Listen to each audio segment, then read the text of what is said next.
శుక్లాంబరధరం విష్ణుం శశివర్ణం చతుర్భుజం ప్రసన్నవదనం ధ్యాయేత్ సర్వవిఘ్నోపశాంతయేత్. గురుర్బ్రహ్మా గురుర్విష్ణుః గురుర్దేవో మహేశ్వరః గురుః సాక్షాత్ పరబ్రహ్మ తస్మై శ్రీగురవే నమః. వ్యాసాయ విష్ణురూపాయ వ్యాసరూపాయ విష్ణవే నమో వై బ్రహ్మనిధయే వాసిష్ఠాయ నమో నమః. కూజంతం రామ రామీతి మధురం మధురాక్షరం ఆరుహ్య కవితాశాఖాం వందే వాల్మీకికోకిలం. వాల్మీకిర్మునిసింహస్య కవితావనచారిణః శృణ్వన్ రామకథానాదం కోనయాతి పరాంగతిం. శృతిస్మృతిపురాణానాం ఆలయం కరుణాలయం నమామి భగవత్పాదశంకరం లోకశంకరం. సదాశివసమారంభాం శంకరాచార్యమధ్యమాం అస్మదాచార్యపర్యంతాం వందే గురుపరంపరాం.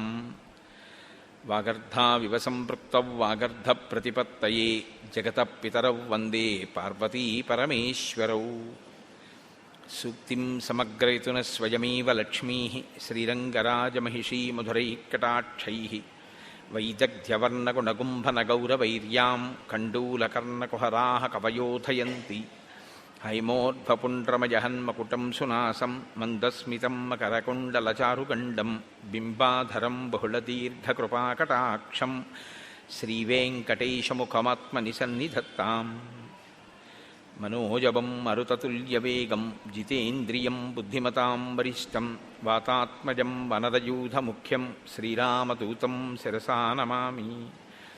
ఆపదామపహర్తారం దాతారం సర్వసంపదాం లోకాభిరామం శ్రీరామం భూయో భూయో నమామ్యహం. శరజ్యోత్స్నాశుద్ధాం శిశీతజటాజూటమకుటాం వరత్రాసత్రాణస్ఫటికగుటికా పుస్తకకరాం. సకృన్నత్వా నత్వా కథమివ సతాం సన్నిధదతే మధుక్షీరద్రాక్షా మధురిమధురీణాః ఫణితయః. హరి ఓం. పరమేశ్వర స్వరూపమైన సభకి నమస్కారం. నిన్నటి రోజు ఉపన్యాసం పూర్తి చేసే సమయానికి తాటకా సంహారం గురించి నేను మీతో మనవి చేసి ఉన్నాను. మీరు ఈ సందర్భంలో ఒక విషయాన్ని గమనించే ప్రయత్నం చెయ్యండి. తాటక తండ్రి చాలా సదాచారం కలిగినటువంటి వాడు.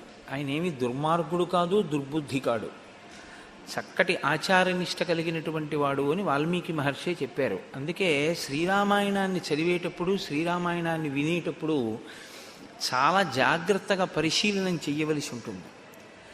ఆయన యందు దోషం ఏమైనా ఉందా? దోషం ఏం లేదు.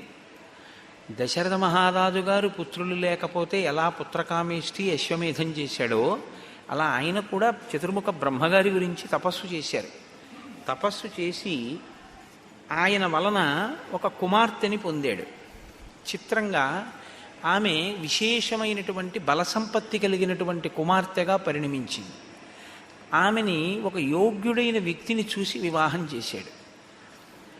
అక్కడ వరకు దోషం ఏముంది? ఏమి దోషం లేదు.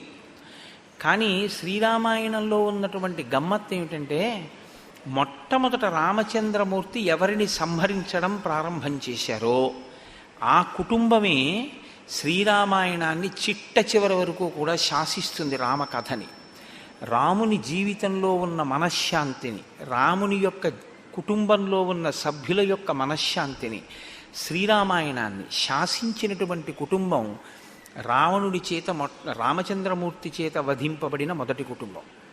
మీరు గమనించండి. ఎందుచేత అంటే తాటకనే ఆయన సంహరించారు. ఆమె కుమారుడు మారీచుడు. ఆయన్ని సంహరించలేదు రామచంద్రమూర్తి, మానవాస్త్రం పెట్టి కొట్టి వదిలేశారు. మారీచుణ్ణి చంపకుండా ఉండడమే రామాయణాన్ని ఒక పెద్ద మలుపు తిప్పింది. మీరు గమనించండి. మారీచుణ్ణి రాముడు సంహరించి ఉంటే, ఎందుకంటే సుబాహువుని చంపేశారు, మారీచుణ్ణి కూడా చంపేస్తే ఏమో ఎలా ఉండుండేదో శ్రీరామాయణం. తాటకని చంపారు, కానీ మారీచుణ్ణి వదిలిపెట్టారు. ఆ వదిలిపెట్టేటప్పుడు కూడా ఆయన చెప్పారు లక్ష్మణమూర్తితోటి, నేను ఇతన్ని చంపట్లేదు, వదిలేస్తున్నానని చెప్పారు. ఆ మారీచుణ్ణి విడిచిపెట్టడం రామ కథనంతటినీ తిప్పేసింది ఒక మలుపు. ఇక్కడ మీకు నేను ఒక విషయాన్ని మనవి చేయవలసి ఉంటుంది. రామావతారం చాలా గొప్ప అవతారం. కృష్ణావతారం పరిపూర్ణ అవతారం. రామావతారానికి కృష్ణావతారానికి ఒక ప్రధానమైనటువంటి వ్యత్యాసం ఒకటి మీకు కనపడుతుంది. మీరు చూడండి, కృష్ణ పరమాత్మ చాలా చంటి పిల్లవాడిగా ఉన్నప్పుడు తన దగ్గరికి వచ్చినటువంటి రాక్షసుల దగ్గర నుంచి ఎవ్వరిని వదిలిపెట్టడు. అవకాశం దొరికింది అంటే చంపేయడమే. కురుక్షేత్రం వచ్చేంత వరకు ఆయన ఏమి ఆగడు. కురుక్షేత్రం వచ్చే లోపలే చాలామందిని చక్కబెట్టేశాడు. పూతనాదులను, కంసుణ్ణి, జరాసంధుణ్ణి, వీళ్ళందరినీ అసలు ఇంకా కురుక్షేత్ర యుద్ధం రాకముందే చాలామంది ధర్మ వ్యతిరిక్తమైనటువంటి వాళ్ళందరినీ ఆయన నిగ్రహించాడు. రామావతారం ఏం చేస్తుంటుందంటే కొంతమందిని సంహరిస్తాడు, కొంతమందిని వదిలిపెట్టేస్తుంటాడు. ఇది మీరు కొంచెం జాగ్రత్తగా చూస్తే మనుష్యునికి ఉండేటటువంటి తత్వం అవతారమునందు రామచంద్రమూర్తి పాటించాడు అని కనిపిస్తుంది. అలా చేసి ఉండకపోతే అవతార ప్రయోజనాన్ని సాధించుకోవడం కూడా కష్టమయ్యేది. మారీచుడు లేకపోతే అంత సమర్థవంతంగా అసలు సీతాపహరణానికి రావణాసురుడికి ఉపకరించగలిగినటువంటి వేరొక రాక్షసుడు ఉంటాడా అన్నది కూడా కొంచెం ఆశ్చర్యకరమైన విషయం. రెండు, రావణాసురుడు ఎంతటి మూర్ఖుడో తెలియాలి అంటే మారీచుణ్ణి వదిలిపెట్టాలి. మారీచుణ్ణి వదిలిపెట్టకపోతే రావణాసురుని యొక్క మూర్ఖత్వం మీకు అర్థం కాదు. ఎందుకంటే ప్రపంచంలో రెండు రకాలైనటువంటి మూర్ఖత్వం ఉన్నవాళ్ళు ఉంటారు. మీకు మహాభారతంలో ఒక మూర్ఖుడు కనపడతాడు, శ్రీరామాయణంలో ఒక మూర్ఖుడు కనపడతాడు.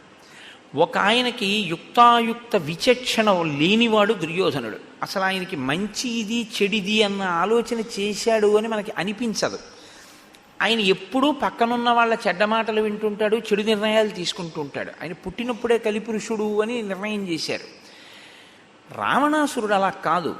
ఆయన బ్రహ్మవంశంలో జన్మించాడు.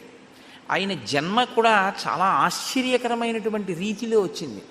అసలు రావణాసురుడు జన్మించడమే కేవలం ఒక రకమైన అసూయ చేత, ఇలాంటి పిల్లాన్ని మనకి కూడా కనేటట్టుగా మన కూతుర్ని ఆయన దగ్గరికి, విశ్రవసో బ్రహ్మ దగ్గరికి పంపించాలనేటటువంటి దురాలోచన చేత రావణాసురుని యొక్క తాత చేసినటువంటి ప్రణాళిక వల్ల రావణాసురుడు జన్మించాడు. అతను వేదం చదువుకున్నాడు, ఆయనకి అన్నీ తెలుసు, ఆయనకి తెలియందేం లేదు. ఆయన తపస్సు చేశాడు, చతుర్ముఖ బ్రహ్మగారి యొక్క అనుగ్రహాన్ని పొందాడు, నిరంతరం శివుణ్ణి ఆరాధన చేసేవాడు. ఆయనకి ఇన్ని తెలిసి ఉన్నా కూడా వచ్చిన పెద్ద సమస్య ఎక్కడ అంటే ఆయనకి ధర్మము తెలుసు, అధర్మము తెలుసు, సత్యము తెలుసు, అసత్యము తెలుసు, ఏది నిలబడుతుందో తెలుసు, ఏది నిలబడదో తెలుసు. ఇన్ని తెలిసినా ఒకరు చెప్పినా ఆయన వినడు. ఒక్కొక్కసారి చాలా పెద్ద పొరపాటు వైపుకి పెడతాడు రామచంద్రమూర్తి, చాలా పెద్ద పొరపాటు వైపుకే పెడతాడు. ఆ పొరపాటే కానీ జరిగిపోయింది అనుకోండి, రాముడికి కాదు, రాముడి కులగురువులు కూడా తలంచుకోవాలి.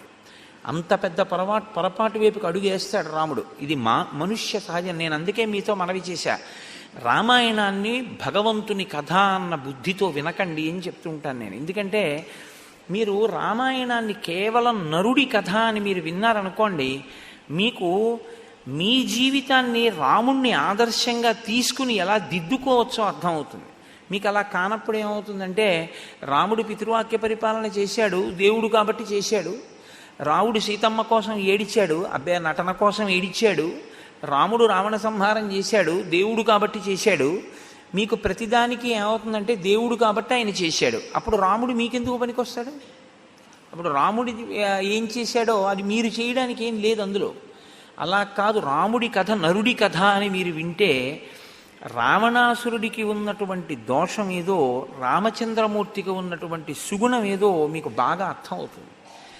ఎంత చిన్నవాడు చెప్పనివ్వండి, దానిలో ఉన్నటువంటి యోగ్యతని విచారణ చేస్తాడు రాముడు.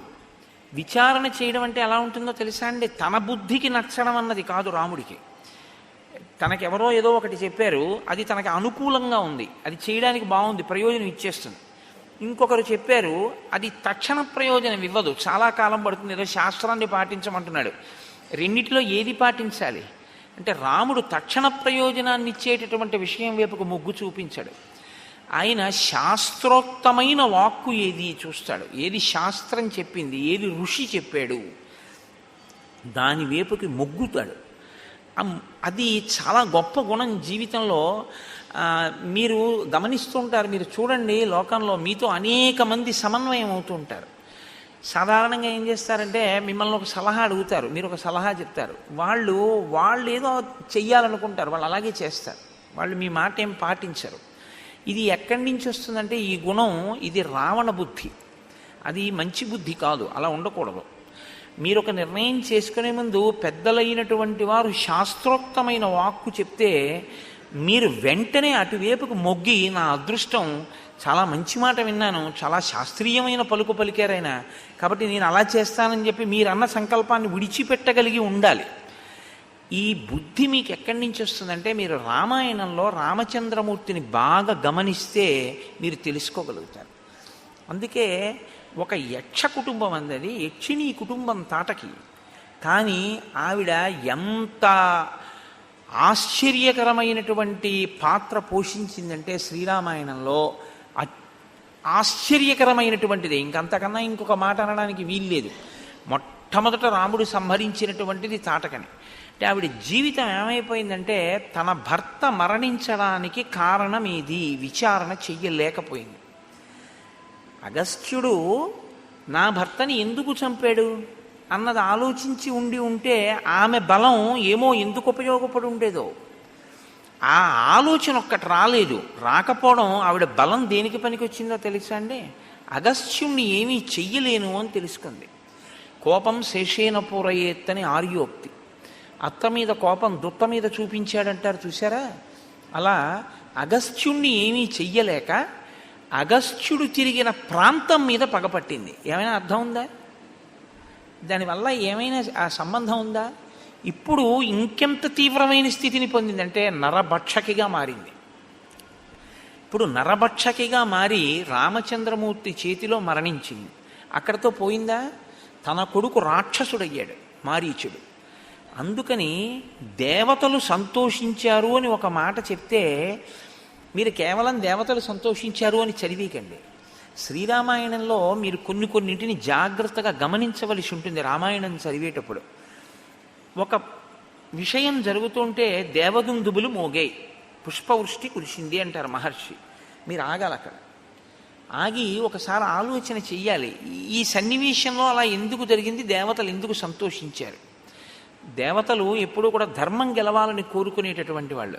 అంటే ఇక్కడ ఏదో గొప్ప విషయం జరుగుతోందన్నమాట. విశ్వామిత్రుడితో రాముడు కలిస్తే పుష్పవృష్టి కురిసింది అంటే విశ్వామిత్రుడితో రాముడు కలవడం అన్నది శ్రీరామాయణంలో చాలా పెద్ద మలుపు.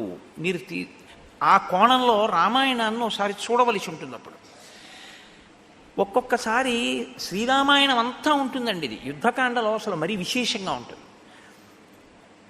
ఒక్కొక్కసారి బయలుదేరితే పరాగముతో కూడిన గాలి వీచింది అంటారు మహర్షి. అంటే దుమ్ముతో గాలి రేగింది అంటారు. నక్కల నోట్లోంచి అగ్నిహోత్రం పడింది అంటారు. ఒక్కొక్కసారి ప్రకృతి పులకించింది అంటారు. ఒక్కొక్కసారి ప్రకృతి శోషించింది అంటారు. ఇవి వ్యక్తులలో ఉండేటటువంటి హృదయ స్పందనలకు ప్రకృతి ప్రతిస్పందిస్తూ ఉంటుంది. అది వ్యక్తిత్వం మీద ఆధారపడి ఉంటుంది. తాను 10 మందికి పనికొచ్చేవాడై తన మనసుని అలా సంస్కరించుకోగలిగితే ఖచ్చితంగా ఈశ్వరుడు ప్రకృతి సంతోషిస్తాయి. మీరు అలా సంస్కరించుకోలేకపోతే అత్యంత ప్రమాదకరమైన ధోరణికి వెడుతుంది. తపస్సు మంచిదా, తపస్సు చెడ్డదా అని నేను మిమ్మల్ని ప్రశ్న వేశాను అనుకోండి, వెంటనే ఏం చెప్తారంటే తపస్సు మంచిది అంటారు. నేనంటాను తపస్సు మంచిది అని చెప్పద్దు, దేని కొరకు తపస్సుని వాడుతున్నావన్నది నిర్ణయించుకో అని చెప్తాను. మీరు రామాయణం మీకు బాగా అర్థమైతే మీకు ఈ ప్రశ్న ఇది మీకు బాగా అలవాటు అవుతుంది. పూజ చేస్తున్నాడు గొప్ప అని అడిగారు అనుకోండి, పూజ చేస్తున్నాడు గొప్ప కాదు, పూజ వలన మనసెంత సంస్కరించుకుంటున్నాడో చూడండి అని చెప్తాను. ఎందుకు చెప్తానంటే ఈ మాట సుందరకాండలో దీని మీద శ్లోకాలు ఉన్నాయి. నియుజ్యమానాస్సు గజాస్వహస్త సకేశరాశ్చోత్పల పత్రహస్త బభూవ దేవీ చ కృతా స్వహస్త లక్ష్మీస్తదా పద్మిని పద్మహస్త అంటారు మహర్షి. ప్రతిరోజు పూజ చేస్తాడు రావణుడు లక్ష్మీదేవికి. సీతమ్మని కామదృష్టితో చూస్తాడు. ఏమిటి దానివల్ల సంతోషం? నీవు ఏ ఉపాసన చేస్తున్నావో ఆ ఉపాసన అనేటటువంటిది ఎప్పుడూ కూడా ముందుకి నడుస్తూ ఉండాలి. ఈ నడవడం అన్నది ఎలా ఉండాలో తెలుసా అండి? పూజామందిరంలో కూర్చోవడం థర్మామీటర్ తాలూకా ఆ ఉష్ణోగ్రతని చెప్పేటటువంటి చిన్న నాడి ఉంటుంది, ఆ ముందు పొటమరించేటటువంటిది. దాన్ని మీరు ఇలా చేత్తో పట్టుకున్నారనుకోండి, మీ శరీరంలో ఉష్ణోగ్రత ఎంత ఉందో అంతవరకు అందులో ఉన్న పాదరస మట్టం ముందుకెడుతూనే ఉంటుంది. మీ పూజామందిర ప్రవేశం మీరు రాత్రి పడుకునేంత వరకు మీలో ఉపాసనను అలా నడిపిస్తూ ఉండాలి తప్ప పూజామందిర ప్రవేశం దేని కొరకు అంటే కేవలం 1 గంట సేపు ఏదో భగవంతుడికి అగరత్తులు చూపించడానికి, దీపం చూపించడానికి, 23 గంటలు పాపకర్మ చేయడానికి పనికొచ్చింది అనుకోండి. మీరు చేసే ఈ గంట పూజ మిమ్మల్ని రక్షించలేదు. బాగా జ్ఞాపకం పెట్టుకోండి.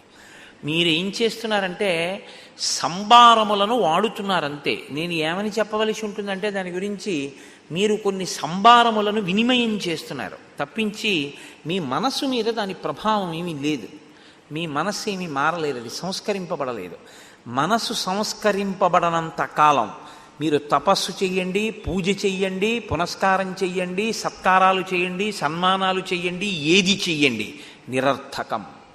మీకు అందుకే శ్రీరామాయణంలో తపస్సు చేసేవాళ్ళు కనపడతారు, తపస్సు చెయ్యని వాళ్ళు కనపడతారు. రాముడు తపస్సు చేశాడు అని శ్రీరామాయణంలో ఎక్కడా లేదు. ఆయన వెళ్ళిపోయి ఎక్కడో అరణ్యంలో ముక్కు మూసుకొని ఇన్నాళ్ళు తపస్సు చేశాడు, దేవతలు ప్రత్యక్షమయ్యారని లేదు. తపస్సు చేశాడు రావణాసురుడు. రావణాసురుడు చేశాడు, కుంభకర్ణుడు చేశాడు, విభీషణుడు చేశాడు, ముగ్గురు చేశారు. నేను ఉత్తరాఖండం నుంచి ప్రస్తావన చేస్తున్నా. బ్రహ్మగారు ప్రత్యక్షం అయ్యారు. నీకేం కావాలని అడిగాడు రావణాసురుణ్ణి. నాకు చావు ఉండకూడదన్నారు. కుదరదన్నారు. కుదరదు, చచ్చిపోవలసిందే. చచ్చిపోవడం అంటే ఏమిటి? శరీరం పడిపోతుంది, అది తప్పదు ఎవరికైనా. ఇంకో విషయం అడిగన్నారు. అయితే నాకు వీళ్ళ వల్ల మరణం ఉండకూడదన్నారు. తథాస్తు. విభీషణుడు అడిగాడు, నాకు నా బుద్ధి ఎప్పుడు ధర్మమునందు ఉండేటట్టుగా అనుగ్రహించని అడిగాడు. ఇది కోరుకోవలసింది. ఏదైనా ఉంటే వడపోసి మీరు చూస్తే అక్కడ దొరుకుతుంది సారాంశం.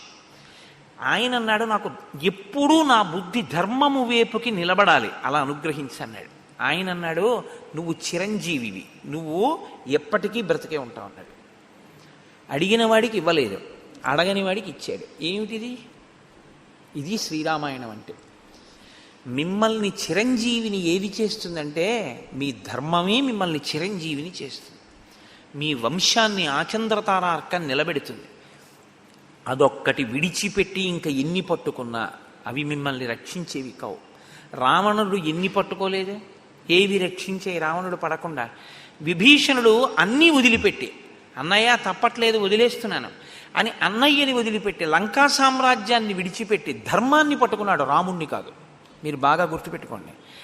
విభీషణుడు పట్టుకున్నది ధర్మాన్ని. మరి రాముణ్ణి ఎందుకు పట్టుకున్నాడు? రామో విగ్రహవాన్ ధర్మ కనుక పట్టుకున్నాడు. ధర్మమే రాముడు కనుక పట్టుకున్నాడు. రాముడు ధర్మం కాకపోతే విభీషణుడు రాముణ్ణి పట్టుకోడు. ఇప్పుడు విభీషణుడు ఏమయ్యాడు? అప్పుడు కాదు, ఇప్పటికీ లంకకి రాజుగానే ఉన్నాడు, కాంచన లంకకి. ఇది మీరు శ్రీరామాయణం వలన తెలుసుకోవలసినటువంటి సత్యం తప్ప ఎప్పుడో తాటకా సంహారం అయిపోయింది. ఎందుకు శ్రీరామాయణం నేను చెప్పడం, ఎందుకు మీరు వినడం, ఏమిటి దానివల్ల ప్రయోజనం ఏమిటి అంటే, శ్రీరామాయణం మనుష్య జాతి ఉన్నంతకాలం చెప్పాలి అని బ్రహ్మగారు ఎందుకన్నారంటే, మనిషిని మనిషిగా ఉంచగలిగినటువంటి కావ్యం శ్రీరామాయణం. మీరు ఏది సంస్కరించుకోవాలో శ్రీరామాయణం నేర్పుతుంది. ఎంత తపస్సున్నా, ఎంత బలం ఉందా, మనసుని సంస్కరించుకోలేకపోతే తాటక ఏం సాధించింది, మారీచుడు ఏం సాధించాడు. ఇప్పుడు ఇటువంటి తాటకా సంహారం జరిగితే ఆశ్చర్యం ఏమిటంటే దేవతలు సంతోషించారు. దేవతలు చాలా సంతోషిస్తే దేనికి సంతోషించాలి? బలము అధర్మము వైపుకి ఎక్కడ ఉపయోగపడుతోందో, బలము తను చేసిన తప్పుని తెలుసుకోవడానికి సిద్ధపడకుండా అహంకారం అడ్డుపడి దుర్వినియోగం వైపుకే అడుగులు ఎక్కడేస్తోందో అది త్రుంచబడిందని దేవతలు సంతోషించారు కదా. ఇప్పుడు దీనికి అసలు మూలకందం తాటక రావణుడా? మీరు బాగా ఆలోచించండి. ఇలాంటి పనులు చేయడంలో అగ్రగణ్యుడెవరు? చనిపోయినటువంటి వ్యక్తి ఒక కింకరుడు లాంటి వాడు ఆ తాటక. నిజానికి తాటక పాత్ర చాలా చిన్నది రావణాసురుడితో పోలిస్తే. అందుకే విశ్వామిత్రుడు అన్నాడు, నేను చూడలేదా రావణాసురుణ్ణి అన్నాడు. బ్రహ్మగారి వల్ల వరాలు పొందాడు, లోకాన్ని క్షోభింపచేస్తున్నాడు. అతను రాలేదు, అతని పనుపున వచ్చిన రాక్షసులు వస్తున్నారు అని చెప్పాడు ఆయన. ఆయన ఎంత సత్యం మాట్లాడతాడండి మహానుభావుడు. ఇప్పుడు వీళ్ళందరూ ప్రబలిపోవడానికి కారణమైన వాడెవరు? రావణుడు. ఇప్పుడు అసలు ఇక్కడ మొదలైనటువంటి పని అక్కడ వరకు వెళ్ళాలి, రావణ వధ వరకు వెళ్ళాలి. ఇక్కడ తాటకని చంపడానికి ఎందుకు ముందుకొచ్చాడు రాముడు? కారణం చెప్పాడు. ధర్మము నాకు ప్రధానం, పితుర్వచన నిర్దేశాత్ పితుర్వచన కారణాత్ వచనం కౌశికస్యేతి కర్తవ్యమని శంకయ. నిన్న మీతో నేను మనవి చేశా, ఆర్షధర్మంలో ఎప్పుడు మాట్లాడినా కర్తవ్యం, ఆ మాట చాలా చాలా పెద్ద మాట, చాలా గంభీరమైనటువంటి మాట. ఇది మీరు పట్టుకోగలిగితే జీవితంలో సుఖశాంతులు ఎక్కడి నుంచో రావు. ఎవరో తెచ్చి మీ జీవితంలో శాంతి పెట్టలేరు, ఎవరో తెచ్చి సుఖాన్ని మీకు ఇస్తారనుకోవడం ఒక వెర్రంతే. అలా ఏం ఉండదు. సుఖము శాంతికి భంగకరములు మిగిలినవి. బాగా జ్ఞాపకం పెట్టుకోండి. నా వెర్రి, నా వ్యామోహం ఏమవుతుందంటే నా సంసారం చేస్తుంది, ఇస్తే అప్పుడు నా సుఖశాంతులకు అది భంగపాటు అవుతుంది. అలా వ్యామోహం లేకుండా మీరు మీ కర్తవ్యమునందు నిష్ఠతో ఉంటే మీరు ఎప్పుడు శాంతితో ఉంటారు, సంతోషంతో ఉంటారు. కాబట్టి ఇప్పుడు దేవతలు కర్తవ్యతానిష్టతో ఉండి ధర్మము కొరకు చంపిన వాడెవడు? వ్యక్తిగతంగా ఏమైనా రాగద్వేషాలు ఉన్నాయా రాముడికి తాటకకి? ఏం లేవు. అసలు ఆయనకి ఆ వనం కూడా తెలియదు. ఆయన ఎప్పుడు తాటకం చూడలేదు కూడా. అగస్త్యుడితో రాముడికి పరిచయం ఉన్నట్టు రామాయణంలో ఇక్కడి వరకు ఏం లేదు. మరి ఎందుకు చంపాలండి అసలు? అంటే ఒక పని చేసేటప్పుడు మీకు ఒక నిర్దిష్టమైన ఆలోచన ఉండాలి. ఈ పని ఎందుకు చేస్తున్నాను, అసలు ఆ ఆలోచనే లేకుండా ఏదో చేసేస్తున్నాను, అది వద్దని చెప్తుంది రామాయణం. మీ ఆలోచన మొట్టమొదట ఏ విషయంలోనైనా స్పష్టంగా ఉండడం. ఎంత చిన్న విషయంలోనైనా సరే స్పష్టమైన ఆలోచన, స్పష్టమైన ప్రణాళిక ఉండాలి. ఇదే ఇవాళ లోపించినటువంటి విషయం. అలారం పెట్టుకుంటాడు, నిద్ర లేవడు, కాలేజీకి వెడతాడు, చదువుకోడు, పరీక్షలు వస్తుంటాయి, టీవీ పెట్టుకుంటాడు. ఎప్పుడూ కూడా తను చెయ్యవలసినది ఏది చేద్దామనుకున్నాడో అది చేయడు. ఎందుకు చేస్తున్నాడో వాడికి కారణం తెలియదు. నువ్వు ఇది ఎందుకు చేస్తున్నావు అని అడిగారు అనుకోండి, చెప్పలేడు, కారణం ఉండదు. ఏదో ఒకటి చెయ్యాలి కదండి అంటుంటాడు. బీటెక్ అయిపోయిన తర్వాత ఏం చేస్తున్నావు అని అడిగారు అనుకోండి, హైదరాబాద్ వెళ్ళిపోయి అక్కడ కంప్యూటర్స్ని దేనికి నేర్చుకుంటున్నావు అని మీరు అడిగారు అనుకోండి, అందాక ఏదో ఒకటి చెయ్యాలి కదండి అంటాడు. అందాక ఏదో ఒకటి చెయ్యాలని చేసేవాడే కానీ దీన్ని ఇందుకోసం చేస్తున్నానని చెప్పేవాడు ఉండడు లోకంలో. అసలు ఆయనకి లక్ష్యం లేదు. రాముడు అలా కాదు. గోబ్రాహ్మణ హితార్థాయ దేశస్యాస్య సుఖాయచ.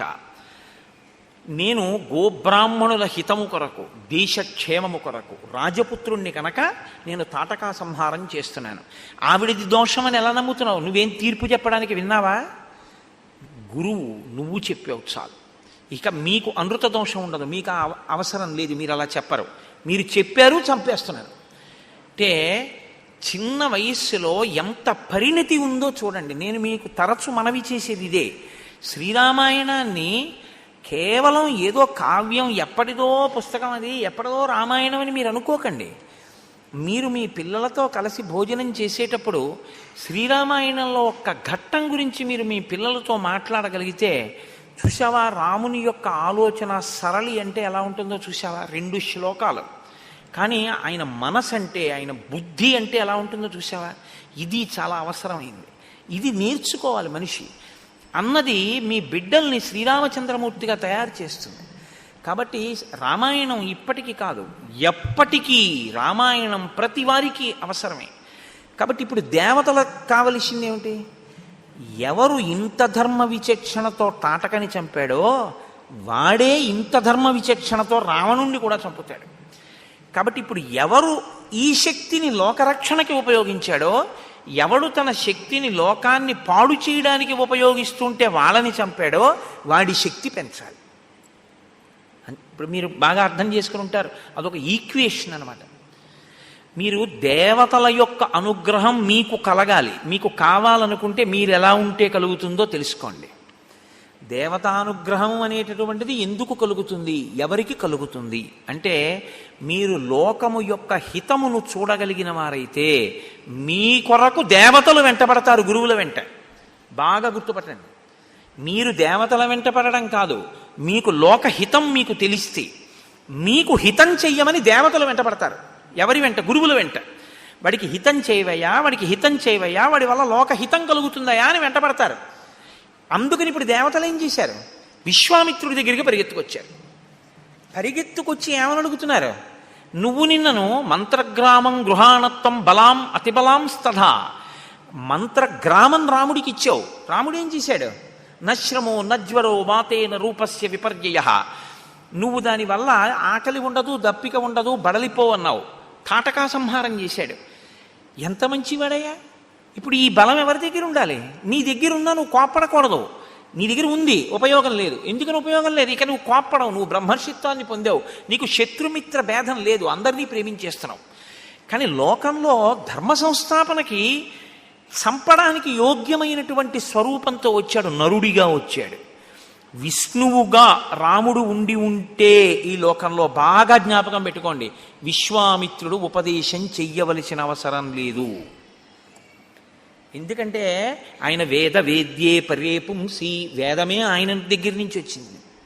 అయినప్పుడు ఇంక రాముడికి ఉపదేశం ఏమిటండి? రాముడికి ఉపదేశం ఉండదు, భాషిస్తాయి. ఆయన తనంత తానుగా ఉపయోగించగలడు. ఆయనకి ఇంకా వేరే ఒక గురువుగారి దగ్గర అవన్నీ ఉపదేశాలు పొంది నేర్చుకోవలసిన అవసరం ఏమి ఉండదు. కానీ నరుడిగా ఉన్నాడు. ఇప్పుడు విష్ణువు స్వరూపంతో నాకు ఇవన్నీ తెలుసని ప్రయోగించాడు. ఒక గురువు ముందుకొచ్చి ఇవ్వాలి. బాగా గుర్తుపెట్టుకోండి ఈ విషయాలు. మీరు రామాయణంలో చాలా పెద్ద రహస్యం ఇక్కడ దాక్కునుంది. గురువు దగ్గరికి మీరు వెళ్ళి అడగడమా నాకు మంత్రం ఇమ్మని, గురువు పిలిచి మీకు మంత్రం ఇవ్వడమా అంటే, గురువే పిలిచి మీకు మంత్రం ఇస్తే అది సమున్నత స్థితి, మీ అదృష్టం పండిందని గుర్తు. ఇచ్చిన మంత్రాన్ని మీరు అనుష్ఠించకపోతే మీరు రుణపడిపోతారు గురువుగారికి, మంత్రానికి. మీరు వెంటపడ్డం వేరు, బోర్డులు పెట్టి చేసే ఉపదేశాలు కావు. ఇవాళ పొద్దున్న ఇంతమందికి గురువుపదేశం చేస్తాం, ఏదో ఇంతమందికి ఇది చేస్తామని బోర్డులు పెట్టి 100 రూపాయలు రసీదులు రాసి చేసే మంత్రోపదేశాలు కావు రామాయణం మాట్లాడేది. రామాయణం మాట్లాడేది సమున్నత స్థితిని మాట్లాడుతుంది. ఒక గురువు తనంత తాను ఉపదేశం చెయ్యాలి. ఎందుకు చేస్తాడు? దేవతా ప్రేరణ చేత చేస్తాడు. ఇతనికి నేను ఈ బలాన్ని ఇస్తే, ఇతని వల్ల ఈ మంత్రాధిష్టాన దేవతానుగ్రహం అతనిలోకి వెడితే ఆ అనుగ్రహంతో ఇతని లోకానికి ఏమైనా ఉపకారం చేస్తాడా?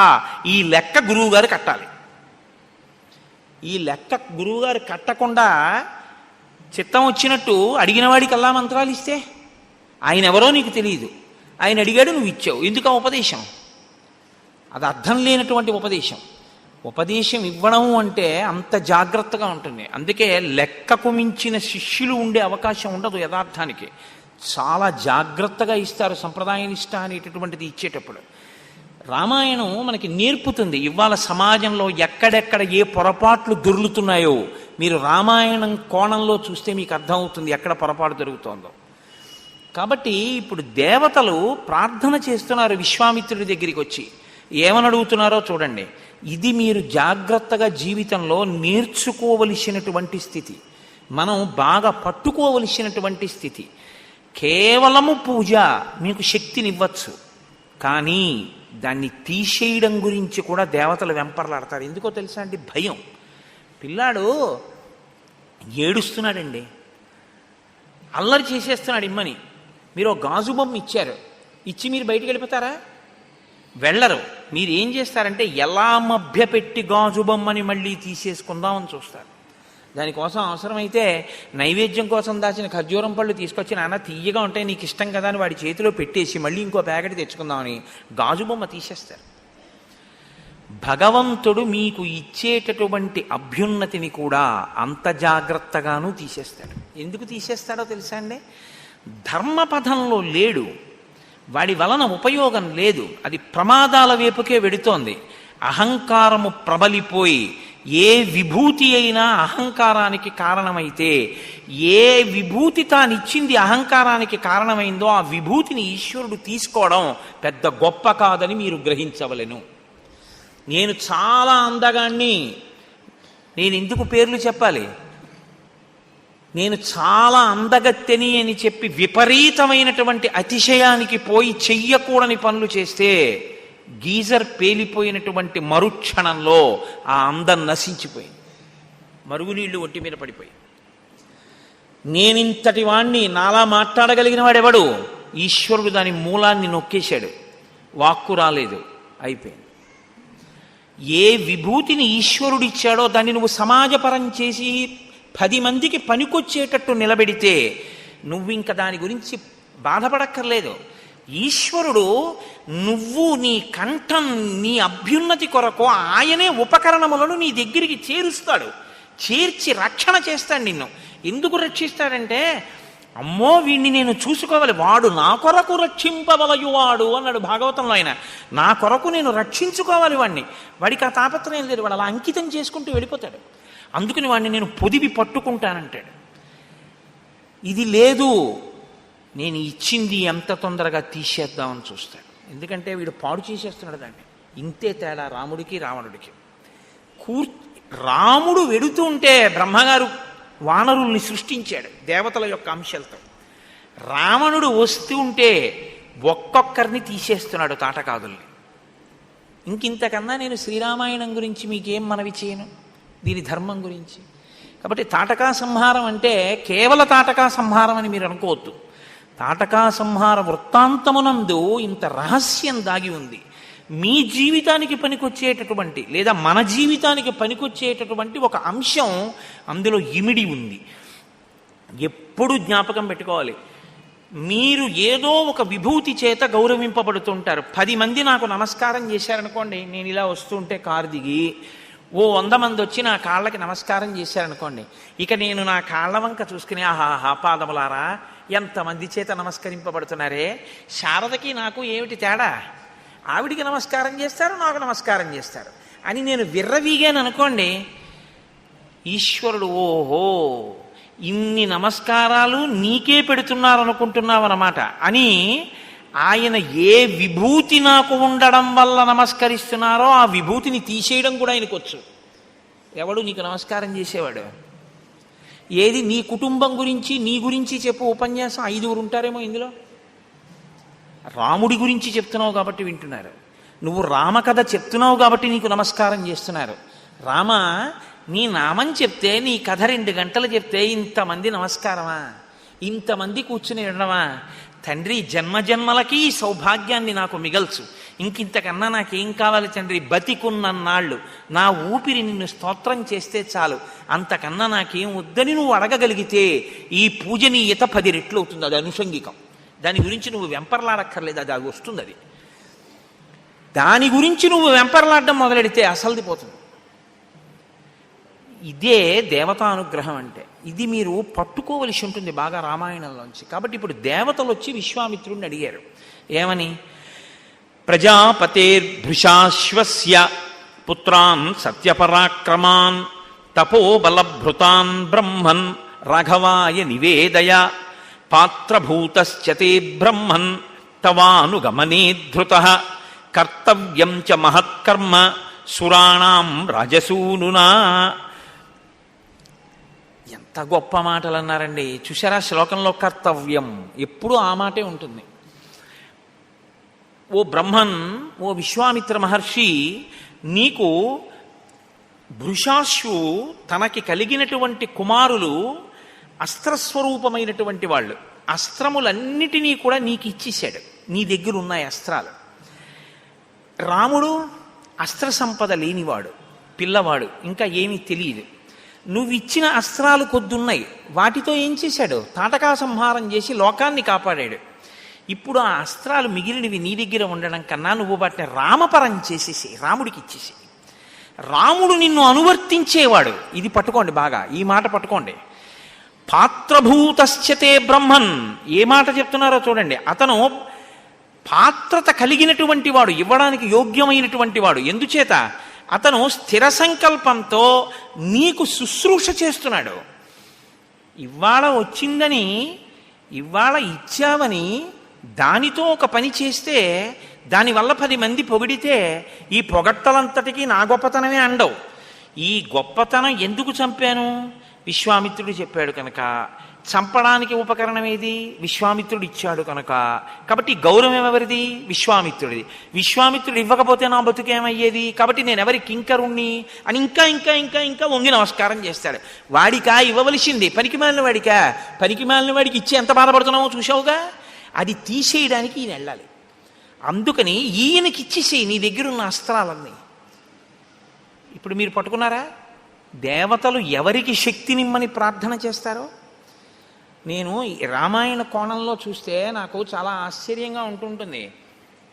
నేను ఒకనకొకప్పుడు పుష్కరాలకు వెడితే ఒక ఆయనను 4 కొడుకులు వాదన చేసుకుంటున్నారు. నేను అనుకున్నాను ఏదో దెబ్బలాడుతున్నారులా ఉంది పాపం పెద్ద ఆయన్ని, ఇదేమిటి ఇలా దెబ్బలాడుతున్నారు పుష్కరాలకు వచ్చి అనుకున్నాను. తీరా దగ్గరికి వెళ్ళి చూస్తే 4 కొడుకులు కలిసి నాన్నగారిని నిర్బంధిస్తున్నారు. నాన్నగారండి, మేము చిన్న పిల్లలుగా ఉన్నప్పుడు మీరు ఒక ప్రాథమిక పాఠశాలలో ఉపాధ్యాయుడుగా పనిచేస్తూ మీరు ఇంత గౌరవంతో బతకండని మాకు ప్రతిరోజు సంధ్యావందనం చేస్తే తప్ప పాలు తాగనిచ్చేవారు కాదు. అంత భక్తితో బతకడం, అంత కర్తవ్యతానిష్టతో బతకడం మీరు మాకు నేర్పారు. మేము 4 పెద్దవాళ్ళం అయిపోయాం. 4 ఎంత పెద్దవాళ్ళు అయ్యారు? నేను ఆ తర్వాత వాళ్ళని పలకరిస్తే ఒక ఆయన ఐఏఎస్, ఒక ఆయన ఐపీఎస్, ఒక ఆయన పెద్ద డాక్టరు, ఒక ఆయన ఒక పెద్ద ఇంజనీరు. 4 కొడుకులు, 4 కోడళ్ళు మామగారిని అత్తగారిని ప్రాధేయపడుతున్నారు. ఏమనంటే పెద్దవాణ్ణి కాబట్టి నాది అధికారం. నాన్నగారు మీ పాదాలు ప్రతిరోజు రాత్రి ఒత్తేటటువంటి సౌభాగ్యం నాకు తీసేయద్దు, నా దగ్గరే ఉండండి. తమ్ముళ్ళు 3 మరదలు, నా మిగిలినటువంటి పిల్లలు ఎన్ని మాటలైనా రానివ్వండి, నాకు సంతోషమేగా మీ గురించి వస్తే. మీరు మాత్రం అందరి దగ్గర అన్న మాట అనద్దు, నా దగ్గరే ఉండాలి నాన్నగారండి, నాకున్న ఈ అదృష్టాన్ని తీసేయద్దు. అంటే తండ్రి అంటున్నాడు మనకి ఊళ్ళో ఉన్న పెంకుటిల్లు ఎందుకు రా, అది అమ్మేసి మీ 4 ఇస్తానంటున్నాడు. పెద్దవాడిని అయిపోయాను. వాళ్ళు అన్నారు పెంకుటిల్లు అమ్మేసేయండి ఇంకొద్దు, కానీ పెంకుటిల్లు అమ్మేసేస్తాను అన్న ఆలోచనతో పాటు మేము ఒకటి చెప్తాం. మనకు అక్కడే ఓ చిన్న స్థలం ఉంది, మీరు ఆ అమ్మితే వచ్చిన డబ్బుతో పెద్ద శివలింగం మీకు ఇష్టమైంది పట్టుకురండి. మిగిలిన డబ్బంతా నాన్నగారండి సంపాదించాం కాబట్టి మేమిస్తాం, మీదే, మీరు పెట్టిన భిక్ష ఈ శక్తి. శివాలయం కడతాం, అమ్మ మీరు కలిపి శివలింగం ప్రతిష్ఠ చేయండి. ఇంత కష్టపడి మీరు మమ్మల్ని పెంచి పెద్ద చేసి ఈ స్థితికి తెచ్చినందుకు మన వంశంలో పుట్టిన వాళ్ళందరూ మా తాతగారు మా ముత్తాతగారు కట్టిన గుడి అని అక్కడికి వెళ్ళాలి తప్ప నాన్నగారు ఆ డబ్బులు పంచద్దు నాన్నగారు, గుడి కట్టండి అని అడుగుతున్నారు. నేను మురిసిపోయిన ఆ కుటుంబాన్ని చూసి. మీరు ఏ విత్తనాలు చల్లుతారో ఆ పంటలే మీకు పండుతాయి కదా. మీరు బిడ్డలకి ఏ సంస్కారం నేర్పుతారో కర్తవ్యం, అలా అవ్వకపోతేనండి వదిలిపెట్టేయండి, మీ కర్తవ్యం మీరు పూర్తి చేశారు, అదే మనకి ఫలితాన్ని ఇస్తుంది. కాబట్టి రాముడికి అస్త్రాలి, రాముడు రావణ సంహారం చేస్తాడు. రావణ సంహారం చేస్తాడన్న మాట చెప్పారనుకోండి, అది విశ్వామిత్రుడిని కించపరచడం. అంటే ఎవరిని సంహరించాలో దానికి ఏమి ఇవ్వాలో నాకు తెలీదా అని అడుగుతాడు. ఇప్పుడు ఏమని అడగాలి? ఫలానా పనికి నువ్వు ఇయ్యని అడగకూడదు, మా పని కోసం నువ్వు ఇయ్యని అడగాలి. ఏమిటి మా పని అంటే వాళ్ళు అంటున్నారు కర్తవ్యంచ మహత్కర్మ, చెయ్యవలసిన పెద్ద పని ఉంటుంది. ఎవరి కోసం? మా కోసం. అది రావణుడు చచ్చిపోతే ఎవరికండి సంతోషం? దేవతలకి. అందుకని విశ్వామిత్ర మహర్షి నీకందరూ ఒకటే, మాకు సంతోషం. చెయ్యవలసిన పెద్ద పని కోసం రాముడికి ఈ అస్త్ర సంపదనంతటినీ కూడా ధారపోసేసాయి. చాలా సంతోషించాడు, తప్పకుండా చేస్తాను. అయిపోయింది, దేవతలు వెళ్ళిపోయారు. రాముడికి లక్ష్మణుడికి కనపడాలా ఇవన్నీ చెప్పడానికి? కనపడక్కర్లేదు. మీ గురించి దేవతలు ఒక గురువు మనసులో ప్రచోదనం చేసేటప్పుడు మీకు కనపడగలా? అక్కర్లేదు. మీ కర్తవ్యంలో మీ ఆలోచనలో శుద్ధి ఉంటే దేవతలు గురువు గారిని ప్రచోదనం చేస్తారు. కాబట్టి ఇప్పుడు విశ్వామిత్రుడు అంగీకరించాడు. ఆ రోజు రాత్రి పూర్తయింది. మరునాడు ఉదయం నిద్రలేచారు, చెయ్యవలసినటువంటి నిత్యకర్మ పూర్తి చేసుకున్నారు. రాముణ్ణి పిలిచాడు, కూర్చో రామా, నీకు నేను ఇవాళ దివ్యమైనటువంటి అస్త్రములు, ఈ లోకంలో ఎవరికీ తెలియనన్ని అస్త్ర సంపద నీకు నేను ఉపదేశం చెయ్యాలనుకుంటున్నాను, స్వీకరించి ఒక్కొక్క మంత్రం ఇస్తున్నానన్నాడు. అవి మంత్రములకు కట్టుబడి ఉంటాయి. అస్త్రము అంటే దానికి ఏం రూపం ఏం ఉండదు. అది మీరు ఒక గడ్డి పరకని తీసుకుని మీరు శౌచంతో ఉండి అభిమంత్రించారనుకోండి ఆ మంత్రాన్ని, ఆ దేవతాశక్తి ఆ గడ్డి పరకని పట్టుకుని ఎదుటివాడి మీదకి వెళ్ళి పడి చంపేస్తుంది అంతే. అది మంత్రముల చేత లొంగి ఉంటాయి ఆ శక్తులు, వాటిని అస్త్రములు అంటారు. శస్త్రములు అంటే పైకి కనపడతాయి, కత్తి, గుణపం, గొడలి ఇలాంటివి.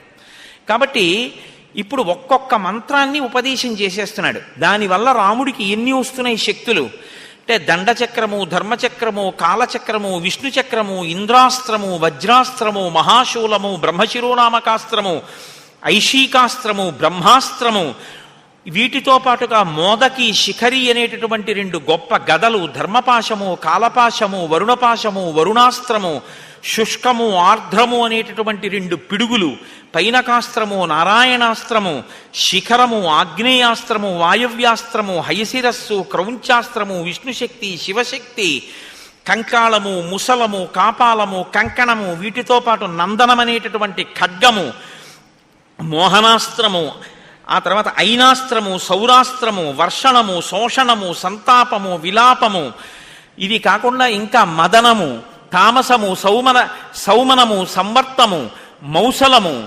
మాయాధరము, అలాగే తేజప్రభ, శిశిరము, దారుణాస్త్రము, సుదారుణాస్త్రము, సీతేషువు మొదలైనటువంటి అనేకమైన అస్త్రములు సంకల్పించి విడిచినంత మాత్రం చేత కొన్ని లక్షల మందిని తెగటార్చగలిగినటువంటి మంత్రశక్తుల్ని ధారపోసేశాడు.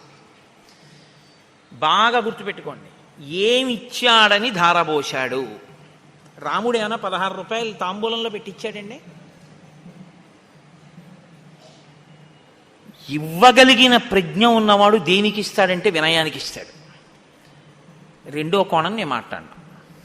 కాబట్టి ఎక్కడ ప్రజ్ఞ ఉంటుందో అది ఎక్కడ మళ్ళీ ప్రవాహాన్ని పొందుతుందంటే పల్లం ఉన్న చోటుకే ప్రవహిస్తుంది. ఎక్కడ వినయం ఉందో, ఎక్కడ అధికారం ఉందో అక్కడికే పంపుతారు దాన్ని. అంతేకాని ఏదో ఒకటి ఎవరికో వాళ్ళకి ఇచ్చేద్దామని చెప్పి ఇవ్వడాలు ఏమి ఉండవు. అలాగా దానికి సభలు పెట్టి టీవీలో యాడ్లు ఇచ్చి చేసేటటువంటివి కావు అవి. అవి నిజంగా గురువుగారు సంతోషంతో ఇచ్చేవి వేరుగా ఉంటాయి. కాబట్టి ఇటువంటి అస్త్ర సంపదనంతటినీ కూడా రామచంద్రమూర్తికి ధారపోసి ఎన్నో అస్త్రములను ప్రయోగించడం, ఉపసంహరించడం రెండిటినీ నేర్పాడు. ఇప్పుడు ఈ అస్త్రాలకి సంబంధించినటువంటి మంత్రముల యొక్క అధిష్టాన దేవతలు రాముడికి వశవర్తులై చుట్టూ వచ్చి నించుని నమస్కారం చేశారు. రామ, మీ ఆజ్ఞ, ఏం చేయమంటావు అని అడిగారు. మరి వెంటనే లొంగినప్పుడు అడగాలి కదండి, ఏం చేయమంటారండి అని అడగాలి కదా. ఏం చేయమంటావు అని అడిగారు. ఇక్కడ మీరు బాగా గమనించాలి.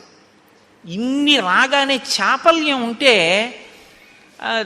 ఒకటి సరదాగా ప్రయోగించి చూద్దాం ఎలా ఉంటుందోను అని చెప్పి ఏదో ఒకటి గుర్తు తెచ్చుకుని అలా వాడి మీద వేస్తే బాగుంటుందేమో అని చెప్పి ఓసారి వెళ్ళి అలా దాన్ని చంపిరా అని ఏ దర్భపుల్లో వేశాడనుకోండి, వెంటనే విశ్వామిత్రుడు ఏం చేసినట్టంటే అపాత్రదానం చేసినట్టు. రాముడు అన్నాడు, మీ మీ స్వరూపాలతో మీరు పైకి కనపడకుండా నాయందే స్మరణ రూపంగా ఉండండి. నేను ఎప్పుడెప్పుడు దేని అవసరం వస్తే దాన్ని స్మరిస్తాను, అప్పుడు మీరు నా యందు ప్రకాశించి పైకొచ్చి ఉపకరించండి అన్నాడు. అంటే ఉన్నది కదా అని ఉపయోగించడం కాదు, ఎప్పుడు లోక రక్షణకు అవసరమో అప్పుడు ఉపయోగించగలిగిన పరిణతి ఎవరికి ఉంది? పిల్లాడికి ఉందండి. కాబట్టి ఎవరికి ఇచ్చారు? పిల్లాడికి ఇచ్చారు. భగవద్గీత ఎవరికి ఇచ్చారు? అర్జునుడికి ఇచ్చారు. వయస్సు కాదు ప్రధానం, పరిణతి ప్రధానం. ఈ పరిణతి రావాలి. కాబట్టి ఇప్పుడు ఈ అస్త్ర సంపద అంతటినీ కూడా రామచంద్రమూర్తికి ఇచ్చిన తరువాత చాలా సంతోషించారు. రామలక్ష్మణులు ఇరువురు కలిసి, మీరు శ్రీరామాయణంలో ఒక విషయాన్ని అర్థం చేసుకోవలసి ఉంటుంది. ఉపదేశం చేసేటప్పుడు భర్తకి చేస్తే చాలు, ఆయన భార్యకి చేసేస్తాడు. అలాగే అన్నదమ్ముల్లో రామచంద్రమూర్తికి ఉపదేశం చేస్తే చాలు విశ్వామిత్ర మహర్షి. రామచంద్రమూర్తి పాత్రత నెరిగి లక్ష్మణుడికి ఉపదేశం చేసేసినట్టే.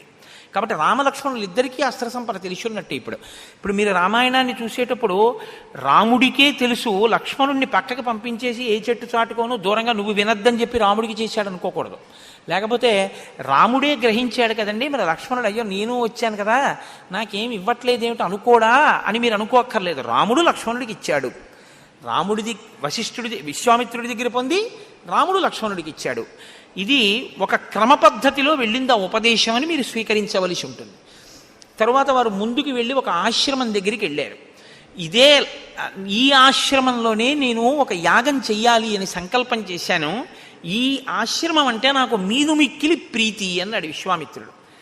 ఇది ఎవరి ఆశ్రమం, ఎందువల్ల మీకింత ప్రీతి ఏర్పడింది అని అడిగాడు. ఎందుకనంటే ఒక మాట ఉందండి, విశ్వామిత్రుడు ఎక్కడో ఉండాలిగా, అసలు యాగం చేయడానికి ఇక్కడికి వచ్చాడు కానీ ఆయన ఎక్కడో ఉండాలి. ఆయన కూడా ఎక్కడో ఓ చోట ఉంటూ ఉంటాడుగా తపస్సు చేసుకోవడానికి. ఎక్కడ ఉంటాడు ఆయన? ఆయన హిమవత్పర్వత ప్రాంతంలో కౌశికీ నది ఒడ్డున ఉంటాడు. ముందర చెప్తాడు ఆయన కౌశికీ నది ఒడ్డున ఉంటాడు. మరి ఇక్కడికి ఎందుకు వచ్చాడు అంటే, కోటేశ్వరారు కాకినాడలో ఉంటారు కదా, గుంటూరు ఎందుకు వచ్చారు అంటే, గుంటూరులో ఆయనకి ప్రీతికరమైనవి కొన్ని ఉన్నాయి. ఇక్కడ శృంగేరి పీఠం శాఖ ఉంది, శారదాంబ ఉంది, హరిప్రసాద్ గారు ఉన్నారు, ఆయనకి ప్రీతి వచ్చాడు, అందుకుని ఉన్నాడు. అలాగే విశ్వామిత్రుడు అంటే ఆయనతో నేను పోల్చుకున్నాను అనుకోకండి, ఒక కారణాన్ని పోల్చానంతే. విశ్వామిత్రుడు ఎందుకు వచ్చాడు? సిద్ధాశ్రమం మీద ప్రీతి. సిద్ధాశ్రమం మీద ప్రీతి ఎందుకు అంటే, చాలా గొప్ప విషయం ఒకటి చెప్పాడు.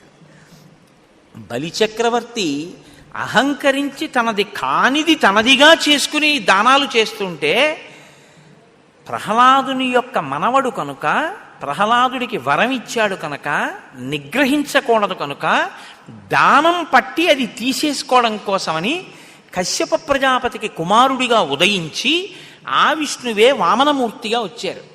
వచ్చి యజ్ఞవాటంలో యజ్ఞం చేస్తున్నటువంటి బలిచక్రవర్తి దగ్గరికి వెళ్ళి ఒక వటువు రూపంలో వెళ్ళారు. 1,000,000 మంది రావడం ఒకెత్తు, ఒక వటువు రావడం ఒకెత్తు. వటువు అంటే అంత గొప్పవాడు, అప్పుడే ఉపనయనం చేసుకున్నవాడు. కాబట్టి ఆ వటు వచ్చేటప్పటికి భాగవతంలో పోతన గారైతే పొంగిపోయారు. వడుగా ఎవరివాడవెవ్వడవు సంవాస స్థలం వెయ్యది ఎడకున్ ఈ వరుదించుటన్ సఫలమయ్యన్ వంశమున్ జన్మమున్ కడు ధన్యాత్ముడనైతి ఈ మఖము యోగ్యంబయ్యి సుహృతంబులయ్య శిఖులున్ కళ్యాణమి కాలమున్ అంటాడు బలిచక్రవర్తి. ఓహ్, నువ్వు వస్తుంటే అగ్ని శిఖలు ఎలా పైకి వస్తున్నాయో చూసావా, చాలా సంతోషం. వడుగా ఎవరి వాడవెవ్వడవు, ఎక్కడి నుంచి వచ్చావు, నీకేం కావాలి చెప్పిచ్చేస్తాను. వటువుకి ఇంకా ఇవ్వడం అంటే తరించిపోతారండి. వరచేలములో మాడలో ఫలములో వన్యంబులో గోవులో కరులో కాంచనమో నికేతనములో వన్యంబులో ధరలో కరులో కాంచనమో నికేతనములో భూములో ఏమడిగేదో నీకు ఇచ్చేస్తాను రా, ఏం కావాలన్నాడు. నాకెందుకయ్యా అవన్నీ, నువ్వు ఇవ్వనూకూడదు నీ పుచ్చుకోనూకూడదు. గొడుగో జిన్నిదమో కమండలయో ముంజియో దండమో వడుగేనెక్కడ కరులు వామాట్లుల అశ్వంబులెక్కడ నిత్యోచిత కర్మమెక్కడ మదాకాంక్షితంబైన 3 అడుగుల మేరయ త్రోవకిచ్చుటదే బ్రహ్మాండంబు నా పాలికిన్. అవివయా 3 అడుగులు చాలు, బ్రహ్మాండం ఏమిటో చూపిస్తానన్నాడు. ఇచ్చాడు. ఇచ్చాను అన్నాడంతే, చూపించేశాడు లెక్క కట్టి. ఏదైనా భూమిని కొంటే యజమాని తొక్కి చూడాలి శాస్త్రంలో. యజమాని తొక్కాలి ఆ భూమిని తప్పకుండా పాదంతో. ఎక్కడో కూర్చుని ఇక్కడ రిజిస్ట్రేషన్ చేయకూడదు, తను ఇల్లు తొక్కుకోవాలి పాదంతో. నువ్వు ఇచ్చానన్నావు కాబట్టి నేను తొక్కుతానన్నాడు. తొక్కైతేనన్నాడు అంతే. ఇంతంతై వటుడింతయ్యై మరియు తానింతయ్య భోవీధిపై అంతై చంద్రునకంతయ్యై ధ్రువునిపై అంతై మహర్వాటిపై అంతై సత్యపథోన్నతుండకుచు బ్రహ్మాండాంత సంవర్తియై రవిబంబింబుపమింప పత్రమగు ఛత్రమై శిరోరత్నమై శ్రవణాలంకృతి గళాభరణమై సవర్ణ కేయూరమై చెవిమత్కంకణమై కటిస్థల ముదంచ ఘంటమై నూపుర ప్రవరంబై వటుడుతా బ్రహ్మాండము నిండుచో అన్నంటారు పోతన గారు. అంత నిండిపోయి మొత్తం 3 లోకాలని ఆక్రమించేశాడు. ఆక్రమించి దేవేంద్రుడికి ఇచ్చేశాడు ఆ రాజ్యాన్ని. ఆయన పాతాళానికి వెళ్ళిపోయాడు వామనమూర్తి. పాతాళానికి వెళ్ళిపోయాడు బలిచక్రవర్తి. వామనమూర్తి అన్నీ ఇంద్రుడికి ఇచ్చేసిన తర్వాత బ్రహ్మచారి రూపంలో కదండి ఉన్నాడు. వామనుడు పెళ్లి చేసుకున్నట్టు లేదు, బ్రహ్మచారిగా ఉన్నాడు. బ్రహ్మచారిగా ఉన్నాడు కాబట్టి ఆశ్రమంలో ఉండాలి. అందుకని ఆ వామనమూర్తి సేద తీరడం కోసమని ఈ ఆశ్రమంలో వచ్చి ఉన్నాడయ్యా చాలా కాలం. ఇక్కడే ఉండి బ్రహ్మచర్యంలో చెయ్యవలసినటువంటివి చేశాడు ఇక్కడ కూర్చుని. బ్రహ్మచారిగా ఉంటే ఈశ్వరుడు కూడా తన కర్తవ్యం తాను చేస్తాడు. అందుకని ఆయన సంధ్యావందనం చేసుకునేవాడు అక్కడ కూర్చుని. ఆయన తిరిగాడు వామనమూర్తి. ఏ చిన్ని చిన్ని పాదములతో ఈ 3 లోకములు కొలిచాడో ఆ పాదములతో ఇక్కడ తిరిగాడు. ఇది సిద్ధాశ్రమం, ఇక్కడ సిద్ధి పొందుతాను నేను. కాబట్టి రామ ఇక్కడ యాగం చెయ్యాలి అని నా కోరిక, అందుకుని నాకు ప్రీతి. కోరడానికి ఒక వస్తువు పట్ల ఇష్టానికి కూడా ఎంత గొప్ప కారణం చూపించాడో చూడండి విశ్వామిత్రుడు. అందుకని నేను ఈ సిద్ధాశ్రమానికి వచ్చాను నాయన, ఇక్కడే యాగం చేస్తున్నాను. ఇక్కడ యాగం చేస్తూ ఉంటేనే రాక్షసులు వచ్చి దానికి ప్రతిబంధకాన్ని సృష్టిస్తున్నారు. కాబట్టి ఇక్కడే యాగం జరుగుతుంది. నువ్వు ఈసారి ఆ యాగము ఇబ్బంది రాకుండా రక్షించవలసిన బాధ్యత నీది.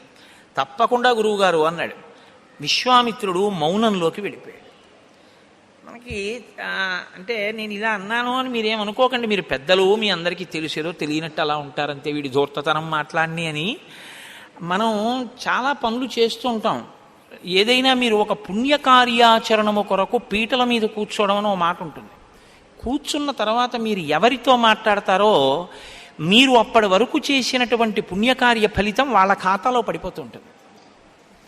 ఒక్క గురువుగారైతేనే మినహాయింపు, లేదా క్రతువుని దిద్దుబాటు చేయడానికి ఏదైనా దోషం జరుగుతుంటే చెయ్యొద్దని చెప్తేనే తప్ప. మీరు అందుకే పదార్థాలని సిద్ధం చేసుకోవడం అన్నది అంత జాగ్రత్తగా చేసుకుంటారు.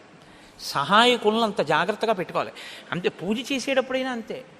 పూజకి వెళ్ళేటప్పుడు శిష్యులు కానీ భార్య కానీ ఎందుకు అమరుస్తారంటే ఆయన ఆ రోజు ఏం చేద్దాం అనుకుంటున్నాడో దానికి కావలసినవి అక్కడ సిద్ధం అవ్వాలి.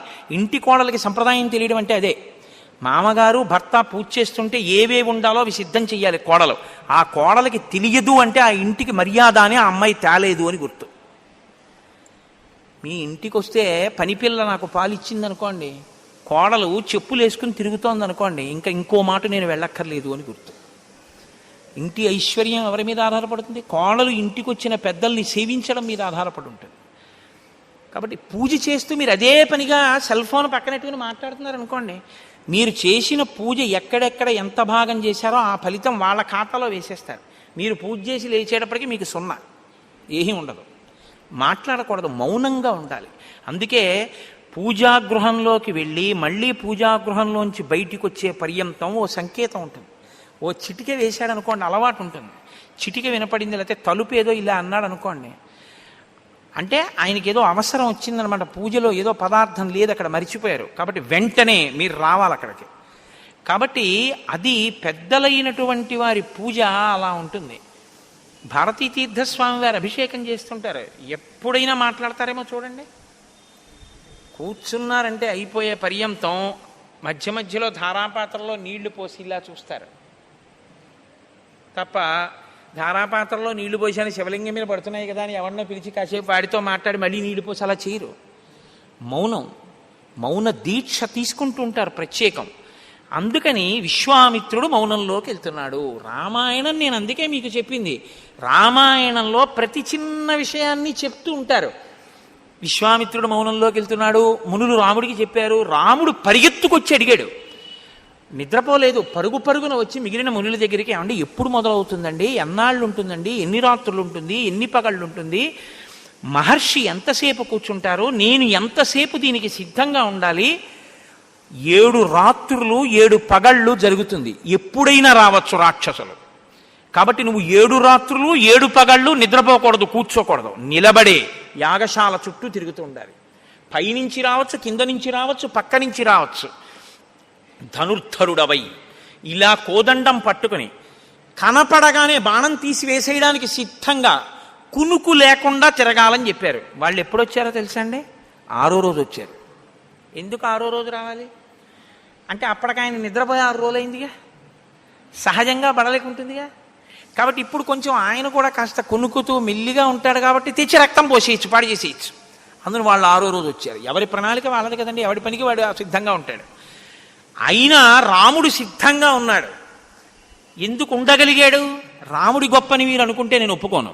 నశ్రమో నజ్వరో వాతేన రూపస్య విపర్యయ ఇచ్చాడు విశ్వామిత్రుడు ముందే ఆ శక్తి. నీకు నిద్ర రాదు, నీ తేజస్సు చెడదు, నీకు ఆకలి వెయ్యదు. ఏది రక్షించడానికి కావలసిన సంభారం అవసరమో దాన్ని ముందే విశ్వామిత్రుడు ఇచ్చాడు. నీ గురువుకి తెలుసు నీకేది ఇవ్వాలో, నువ్వు అడగద్దు గురువుని. చంద్రశేఖర భారతీ స్వామి వారి దగ్గరికి ఒక హైకోర్టు జడ్జి గారు వచ్చి నాకు ఫలానా మంత్రం ఇవ్వండి అన్నారు. ఆయన అన్నారు, మీకేమి ఇవ్వాలో నాకు తెలుసు, నేను మీకేమి ఇవ్వాలో మీరు నాకు చెప్పక్కర్లేదన్నారు. అది గురువు అంటే. పొంగిపోతాను నిజంగా చంద్రశేఖర భారతి గురించి చదివినా, చంద్రశేఖర పరమాచార్య స్వామి వారి గురించి చదివినా. ఎందుకంటే సద్గురువులు, మహాపురుషులు వాళ్ళు. కాబట్టి ఇప్పుడు రాముడు మునులను అడిగాడు, చాలా జాగ్రత్తగా ఉండాలన్నారు. అద్య ప్రభృతి షడ్రాత్రం రక్షతం రాఘవౌ యువాం దీక్షాం గతో హ్యేషముని మౌనిత్వంచ గమిష్యతి. ఇవాల్టి నుంచి 6 రోజుల వరకు, అంటే ఇవాల్టితో కలిపి 6 రోజుల పాటు విశ్వామిత్ర మహర్షి మౌనంలో ఉంటారు, మాట్లాడరు. నువ్వు ఎక్కడికో వెళ్ళి కూర్చుంటే రామా రామా అని పిలవడానికి ఏం ఉండదు. ఆయన మౌనాన్ని నువ్వు కాపాడాలంటే, గురువుగారు లోపల పూజ చేసుకుంటున్నారు, భర్త పూజ చేసుకుంటున్నాడు అంటే భార్య యొక్క ప్రధాన కర్తవ్యం ఏమిటి? ఆయన నీరాజనం ఇచ్చి బయటకు వచ్చేంత వరకు ఆయన మౌనాన్ని పరిరక్షించడం, ఆయన మధ్యలో మాట్లాడవలసిన అవసరం కల్పించకూడదు.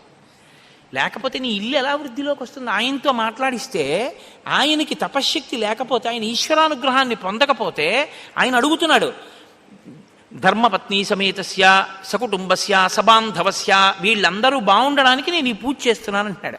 ఆ పూజ శక్తి ఆయనకి ఎడితే కదా మీ అందరూ బాగుండడం. నువ్వే పాడు చేసేస్తుంటే ఆయన పూజని ఇంకెలా బాగుంటుంది ఇల్లు? ఇంతకన్నా గొప్ప విషయం ఏముంటుంది మా ఆయన చేసుకునే పని? ఈ గంట మాట్లాడరు ఆయన. కమ్ వాట్ మే ఇంగ్లీష్లో చెప్తుంటారే, ఫోన్ వచ్చింది రాయి ఒక కాగితం మీద, పూజలో ఉన్నారండి కాసేపు ఆగి మాట్లాడతారు. ఎవరికి ఇవ్వచ్చు ఫోను? ఒక్క గురువు గారు అయితే ఇవ్వచ్చు, మినహాయింపు ఉంది. గురువు గారికి మాత్రం దోషం లేదు. ఎంత పనిలో ఉన్నా గురువుగారు వస్తే వేదిక దిగిపోవలసిందే, వెళ్ళి ప్రణిపాతం చెయ్యాలి. గురువు గారి పట్ల అమర్యాద మాత్రం చేయకూడదు. నేను తప్పు చెప్పాను అనుకుంటే మీరు గజేంద్ర మోక్షంలో చదవండి. అగస్త్యుడు అందుకే చెప్పించాడు లేవకపోతే. కాబట్టి విశ్వామిత్రుడి మౌనాన్ని నువ్వు కాపాడాలి, అదే యజ్ఞాన్ని కాపాడడం. మీరు చాలా జాగ్రత్తగా చదవాలి రామాయణాన్ని. యజ్ఞం కాపాడడం అంటే విశ్వామిత్రుడు పిలిస్తే వెళ్తాను లేండి పడుకోవడం కాదు. ఏమన్నా అదేంటంటే రామ అంటే రానా, నాకు తెలియదు కదా మీరు మౌనంలో ఉంటారని, నేను ఏదో మామూలు పిలుస్తారనుకున్నాను అనకూడదు. కలుక్కోవాలి జాగ్రత్తగా. పూజకి మీరు సహాయకుడిగా ఉన్నారు అంటే మీరు ఏం చెయ్యాలో మీకు తెలిసి ఉండాలి పూర్తిగాను. ఆయన మౌనాన్ని నువ్వు రక్షించాలి సుమా, ఇది మునులు చెప్పింది. తప్పకుండా అలాగే సిద్ధంగా ఉంటానన్నాడు. చాలా జాగ్రత్తగా కాపు కాస్తున్నారు. నిజంగా మీరు ఈ సన్నివేశాన్ని గమనించాలండి. చిన్న పిల్లలండి, అది వాళ్ళ పూనిక. అలా తిరుగుతూనే ఉన్నారు వేది చుట్టూ. వీళ్ళు చక్కగా వీళ్ళ పని వీళ్ళు చేసుకుంటున్నారు, వేదమంత్రాలు చెప్పుకుంటున్నారు, హవిస్సులు ఇస్తున్నారు, అగ్నిహోత్రం ప్రబలుతోంది, కార్యం అయిపోతోంది, 6వ రోజు వచ్చేస్తోంది, అందరూ సంతోషంగా ఉన్నారు, చక్కగా అయిపోతోంది.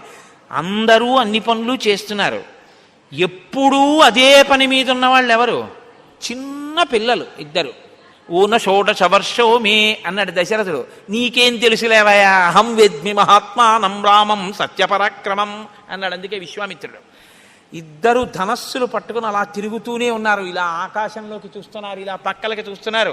నాకు అనిపిస్తుంటుంది అసలు రామాయణంలో లేనిదేమిటంటే, అసలు ఎవరికైనా పెద్ద పెద్ద వాళ్ళకి భద్రతా సిబ్బందిగా నియమించేటటువంటి వాళ్ళకి రామాయణంలోంచే మీరు శిక్షణ ఇవ్వచ్చు, ఎలా ఉండాలో అలా ఉంటాయి రామాయణంలో శ్లోకాలు. అంత పరాకుగా చూస్తున్నారు.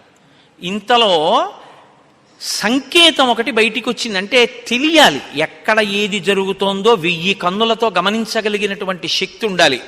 ప్రజ్వాల తతో వేది సోపాధ్యాయ పురోహిత. వాళ్ళు హోమం చేస్తుంటే నెయ్యి మామూలుగా వేస్తున్న అగ్నిహోత్రం ఒక్కసారి పైకి గుభిల్లుమని లేచి కిందకి దిగింది.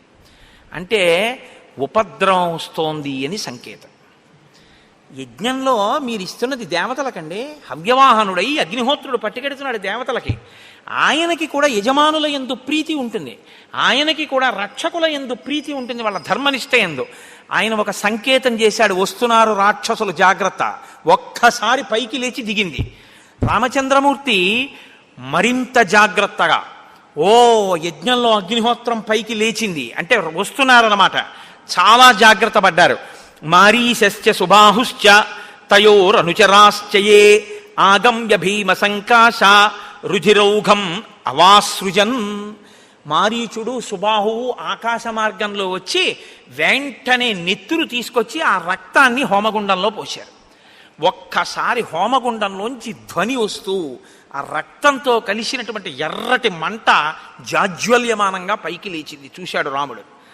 చూసి మానవం పరమోదారం అస్త్రం పరమభాస్వరం చిక్షేప పరమక్రుద్ధో మారీచో రసి రాఘవ సతేన పరమాస్త్రేణ మానవేన సమాహతః సంపూర్ణం యోజనశతం క్షిప్త సాగర సంప్లవే విచేతనం విఘూర్ణంతం సీతేషు బలతాడితం నిరస్తం దృశ్యమారీచం రామో లక్ష్మణమబ్రవీత్. రామో లక్ష్మణమబ్రవీత్. లక్ష్మణుడితో చెప్తున్నాడు, చూశావా, అడిగో వాడు మారీచుడు, వాడు వచ్చాడు, వీణ్ణి చంపను లక్ష్మణ, మానవాస్త్రంతో కొడుతున్నాను. ఈ మానవాస్త్రం మనిషిని స్పృహ లేకుండా చేస్తుంది. వీడు గిరికీలు కొట్టుకుంటూ వెళ్ళిపోతాడు, 100 యోజనముల అవతల ఉన్నటువంటి సముద్రంలో పడిపోతాడు వెళ్ళి. అంత దూరం పడేటట్టుగా మానవాస్త్రంతో కొడుతున్నానన్నాడు. అంతే, ఆ మారీచుడు గిరగిరగిరగిర తిరుగుతూ వెళ్ళిపోయాడు. సంగృహ్యాస్త్రం తతో రామో దివ్యమాగ్నేయ సద్భుతం సుబాహూరసి చిక్షేప సవిద్ధ ప్రాపతద్భువీ. ఆగ్నేయాస్త్రం తీసి సుబాహువు యొక్క గుండెలకేసి కొట్టాడు. అంతే, సుబాహువు వెంటనే గిలగిలగిల తన్నుకుంటూ దూరంగా వెళ్ళి అరణ్యంలో పడి మరణించాడు. శేషాన్ వాయవ్యమాదాయ నిజగాన మహాయశాః రాఘవ పరమోదారో మునీనాం ముదమావహన్. మిగిలినటువంటి వాళ్ళందరినీ వాయువ్యాస్త్రం పెట్టి కొట్టి చంపేసి వాళ్ళందరినీ దూరంగా విసిరవతల పారేశాడు. ఇప్పుడు రాఘవ పరమోదారో మునీనాం ముదమావహన్. అక్కడ ఉన్నటువంటి మునులందరూ కూడా సంతోషపడిపోయారు, ఎందుకంటే విఘ్నాన్ని పోగొట్టేశాడు. యజ్ఞం పూర్తయిపోయింది, దేవతలందరూ సంతోషించారు. విశ్వామిత్రుడు తన శిష్యుల వంక చూసుకొని తన బిడ్డల్ని చూసుకున్నంత సంతోషపడిపోయాడు. చాలా సంతోషమయ్యా, ఇది సిద్ధాశ్రమము అనేటటువంటి పేరు ఉన్నందుకు సార్థక్యత పొందింది, నాకు సిద్ధినిచ్చింది. ఇక్కడ యాగం పూర్తి చెయ్యగలిగాను. ఏమిటి సిద్ధి? పుట్టినటువంటి రామచంద్రమూర్తికి కావలసినటువంటి అస్త్ర సంపదనంతటినీ ఇచ్చి రాముని చేత తన యజ్ఞాన్ని రక్షింపచేసుకుని తాను యజ్ఞ ప్రయోజనాన్ని పొందడం. ఈ కోరిక తీర్చుకున్నాడు విశ్వామిత్రుడు. అందరూ మీరు సహజంగా ఇప్పుడు ఒక విషయాన్ని ఆలోచన చేయండి. మారీచుణ్ణి అంత దూరం కొట్టి సుబాహువుని చంపి రాక్షసుల్ని చంపి అస్త్రప్రయోగంతో కనురెప్ప వేసి తెరిచేటప్పటికి ఇంకొక మారు మాంసం కూడా పడడానికి వీలు లేకుండా కొట్టేశాడు రాక్షసుల్ని. అసలు లక్ష్మణుడు బాణప్రయోగం చేయడానికి అవకాశం ఇవ్వకుండా కొట్టేశాడు. చిన్న పిల్లాడు, ఏం చేస్తారండి అందరూ? ఎవడి పని మీద వాడు వెళ్ళిపోతాడా? ఏం చేస్తాడు? ఇప్పుడు హోమం అయిపోయిన తర్వాత అందరూ లేచి ఎవరి దగ్గరికి వస్తారు? ఓయ్ చిన్న పిల్లలు ఎంత బాగా చేశారో, మిమ్మల్ని చూస్తే ముద్దొస్తోంది, చాలా సంతోషం రా నాయన, ఎంత వేగంగా కొట్టావు రా వాళ్ళని. అలా ఎలా స్ఫురణకు వచ్చిందయ్యా? మంత్రాలు ఎలా జ్ఞాపకం వచ్చాయ్యా? ఇన్ని అస్త్రాలుంటే ఏం పెట్టి కొడదాం, వాడి బలం ఎంత ఉంటుంది అని చూడడానికి వాడు తన బలప్రయోగంతో ఏదైనా చేస్తే పాడైపోయేది హోమం. అందుకని వాడు ఏమీ చెయ్యడానికి వీలు లేకుండా వస్తుంటేనే గురువుగారు చెప్పినటువంటి వర్ణనను బట్టి లెక్క కట్టి వీడు మారీచుడు అని లక్ష్మణుడితో చెప్పి కొట్టేశావు. అబ్బబ్బబ్బా ఏం పిల్లాడివయ్యా అని అందరూ పొగుడుతారు కదా సహజంగా. పొగట్ట మనిషి తల ఇలా నిలబడ్డానికి హేతువు కదండి. అందులో పిల్లల విషయంలో ఇది మరింత ఎక్కువగా ఉంటుంది. పిల్లల్ని మీరు పొగిడేశారనుకోండి, వాడు వెంటనే ఏం చేస్తారంటే నా అంత మనగాడు ఇంకెక్కడ ఉన్నాడంటాడు. కాబట్టి విశ్వామిత్రుడు చూస్తున్నాడు, వీళ్ళందరూ పొగిడారుగా, హోమాన్ని రక్షించాడుగా, యజ్ఞాన్ని, ఏం చేస్తాడో చూద్దాం, ఎలా మాట్లాడతాడో చూద్దాం. అహంకారం వస్తే దేనివల్ల తెలుస్తుంది? మాటలో తెలిసిపోతుంది. గురువుగారిని రామకృష్ణ పరమహంస ఓ మాట చెప్తుండేవారు. ఓసారి ఆయన గంగానది దాటుతున్నారు పడవలో. దాటుతుంటే అవతల ఒడ్డున ఒక ఆయన కాలు మీద కాలేసుకుని ఇలా చూస్తున్నాడు రామకృష్ణ పరమహంస వంక. పక్కన కూర్చుని ఆయన అన్నాడు, పడవలో ఉన్నాయన, ఆయన మిమ్మల్ని ఎప్పుడు చూసినా వచ్చి మీకు నమస్కారం పెట్టి చాలా గౌరవంగా మాట్లాడేవాడుగా, మరి మీరు వస్తుంటే అలా కాలు మీద కాలేసి కూర్చున్నాడు ఏంటి అన్నారు. అంటే రామకృష్ణ పరమహంస అన్నారు, కాలు మీద కాలేసి కూర్చోవడం కాదు, నన్ను ఇప్పుడు పరమహంస అని పిలవడు, మీరు చూస్తూ ఉండండి. నేను గంగ ఒడ్డున దిగాక హలో ఠాకూర్ అంటే నన్ను ఎందుకో తెలుసా, అతనికి ఈ మధ్య డబ్బు కలిసి వచ్చింది అన్నాడు. ఆయన పడవ దిగారు, హలో ఠాకూర్ అన్నాడు ఆయన. అంటే మనుషుల యొక్క స్థితి అలా ఉంటుంది. ఏదైనా కలిసి వస్తే ఏ మహాపురుషుడు యొక్క అనుగ్రహమో మరిచిపోయి తల ఇలా పైకి లేస్తుంది. అందులో పిల్లలకి ఏం తెలుసండి, యుక్తాయుక్త విచక్షణ. చూస్తున్నాడు విశ్వామిత్రుడు. ఓసారి ఆ పిల్లల్ని రమ్మను అన్నాడు. ఇప్పుడు వచ్చి ఏం గురుగారు ఏంటి సంగతి, అది అయిపోయింది, ఇంకేమన్నా నెక్స్ట్ ఇంకేమన్నా కొట్టాలా అని అడిగాడు అనుకోండి, ఓహో చాలా ఎదిగిపోయావు రోయ్ అనుకోవాలి గురువుగారు కదా. వాళ్ళన్నారు ఇద్దరు వచ్చి చేతులు కట్టుకుని నిలబడి, ఇమౌస్మము నిషార్దూల కింకరౌ సముపస్థితౌ ఆజ్ఞాపయ యథేష్టం వై శాసనం కరవామకిం. గురువుగారు ఇమౌస్మము నిషార్దూల, మునులలో మహోత్తమమైన వాడా, కింకరౌ సముపస్థితౌ, మీ దగ్గర నిలబడిన వాళ్ళు ఎవరో తెలుసా? మీ కింకరులు నిలబడ్డారని గుర్తించండి. కింకరులంటే ఆ పని నేను చెయ్యడమా, పని నేను చెయ్యకపోవడమా అని ఆలోచించకుండా ఈ పని చెయ్యడం వల్ల గురువుగారికి సంతోషం కలుగుతుందని ఆలోచించినంత మాత్రం చేత ఆ పనిని చేసేసి దాని వలన సంతోషం పొందేయడమే. శంకర భగవత్పాదుల వారికి భంగధర వ్యాధి వచ్చింది. ఆయన ఇలా కూర్చుంటే ఒక పావుగంట ఆయన యొక్క పృష్ఠభాగంలోంచి కారిపోయిన నెత్తుటి చేత ఆయన కట్టుకున్న కాషాయ వస్త్రం ముద్దయిపోయేది రక్తంతో. ఆయన వెంటనే లేచి ఆ వస్త్రం విడిచిపెట్టి ఇంకో స్నానం చేసి ఇంకో వస్త్రం కట్టుకునేవారు. హస్తామలకాచార్యులు, తోటకాచార్యుల వారికి పని ఏమిటంటే ఈ బట్ట పట్టుకెళ్ళడం, ఉతకడం, ఆరేయడం, అంతే. ఇప్పుడు గురువుగారి నెత్తుటి బట్టలు రోజు పట్టుకెళ్ళి నేను జాడించడం ఏమిటి, నేను ఆరాయడం ఏమిటి, ఎంత శుశ్రూషకైనా అర్థం బద్దం ఉంటుంది ఏమిటి, నేను పట్టుకెళ్ళి ఆ బట్టలన్నీ ఆరాయడం ఏమిటి అని అనుకున్నారనుకోండి, శంకరాచార్యులు వారు అనుగ్రహించవలసిన పని లేదు. తోటకాచార్యులు వారు సహజంగా తెలివైన వారేం కాదు. పద్మపాదాచార్యులు వారు బాగా తెలివైన ఆయన ఒకసారి పాఠం చెప్పేటప్పుడు శంకరాచార్యులు వారు తోటకాచార్యులు వారు రాలేదని ఆగారు. వాడు ఏమంత బుద్ధిశాలని పాఠం ఆపారు, వాడు వింటే మాత్రం వస్తుందా, చెప్పేయండి పాఠం అన్నారు. ఓహో ఇంత అహంకారమా అనుకున్నారు. ఒక్క సంకల్పం చేశారంతే. ఇక్కడ కూర్చుని శంకర భగవత్పాదుల వారు, తోటకాచార్యుల వారికి గొప్ప శక్తి వచ్చేసింది అంతే. వస్తూనే విదిత కిల్ల శాస్త్ర సుధా జల్లదే మహితోపనిషత్ కదితార్థనిధే, తోటకాష్టకం ఉంది కదండి, దాంతో భవశంకర దేశికమే శరణం. ఇవాల్టికి కూడా అన్ని పీఠాలలో శంకర భగవత్పాదులకి నమస్కారం చేయాలంటే తోటకాష్టకమే. తోటకాష్టకంతో నమస్కారం చేసి వంగి భూమిని ముట్టుకుంటుంటాం. నేను ఈ సంవత్సరం అంటే ఇక్కడికి వచ్చేసాను, కానీ వైశాఖ శుక్ల పంచమికి శంకర భగవత్పాదులకి శంకర జయంతి మా కాకినాడ పట్టణంలో చేస్తే ప్రతిరోజు సాయంకాలం పొద్దున్న ఈ తోటకాష్టకంతో శంకర భగవత్పాదుల ముందు భూమిని ముట్టుకుని నమస్కారం చేసి అష్టకం చేస్తూ ఉంటాం.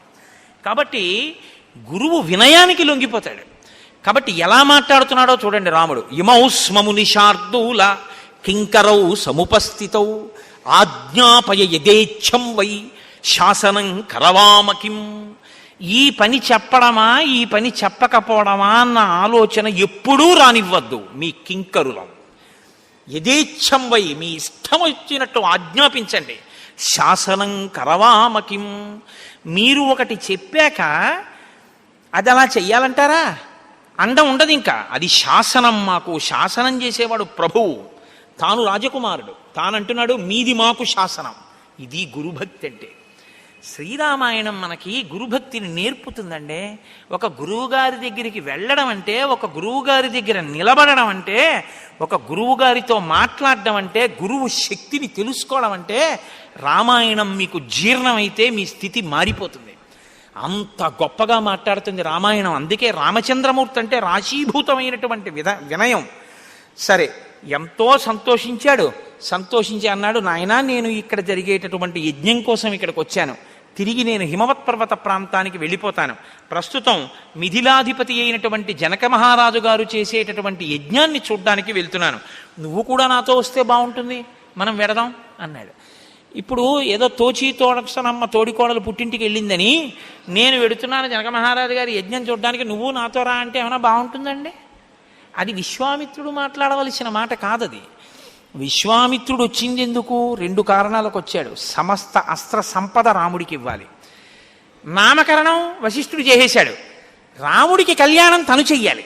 అందుకే తస్య చింతయమానస్యా మంత్రి మధ్యే మహాత్మనః అభ్యాగచ్చన్ మహాతేజా విశ్వామిత్రో మహాముని అని కదా అన్నారు నిన్న వాల్మీకి మహర్షి. పెళ్లి గురించి మాట్లాడుతుంటే వచ్చాడు ఆయన. ఎందుకంటే అది నీ సబ్జెక్ట్ కాదు, నాది. ఇప్పుడు సీతా కళ్యాణం చెయ్యాలి. అందుకని ఏమైనా నీకు పెళ్లి చేస్తాను రమ్మంటే రాముడు ఏమంటాడు? నిన్ననే చెప్పాడు, తాటక మీద బాణం వేయమంటే పితుర్వచన నిర్దేశాత్ పితుర్వచన కారణాత్ ఏమంటాడు? అది మా నాన్నగారు చూడవలసిన విషయం అండి అంటాడు. ఇప్పుడు తనేమవుతాడు? కాబట్టి నీకు పెళ్లి చేస్తాను రమ్మని పిలవకూడదు గురువుగారు, అది వాళ్ళ నాన్నగారు చూడవలసిన పని కోడల్ని. కాబట్టి ఏమని పిలవాలి? క్షత్రియులని ఏ మాట ఆకర్షిస్తుందో దానికి పిలవాలి. కాబట్టి ఏమి విశ్వామిత్రుడండి! అసలు విశ్వామిత్రుడి మాట తీరు చూస్తే రామాయణంలో మహానుభావ ఏమి వాక్ సంపదయా అనిపిస్తుంది. అద్భుతం ధనురత్నంచ తత్ర తత్ర తద్ద్రష్టుమర్హసి. నాయనా రామ, మిథిలా నగరంలో జనక మహారాజు గారి యొక్క అంతఃపురంలో శివధనస్సు ఉంది. ఎంత గొప్ప ధనస్సో తెలుసా? దాన్ని రోజు ధూపం వేసి పుష్పాలతో పూజ చేస్తారు. ఆ ధనస్సు అంటే సామాన్యమైంది కాదు. దాన్ని దేవతలు ఇచ్చారు ఒక యజ్ఞంలో. దాన్ని ఎక్కువ పెడదామని చాలామంది ప్రయత్నం చేశారయ్యా. ఎందుకు ఎక్కువ పెడదాం అనుకున్నారో తను చెప్పలేదండో. ఎందుకో తెలుసా?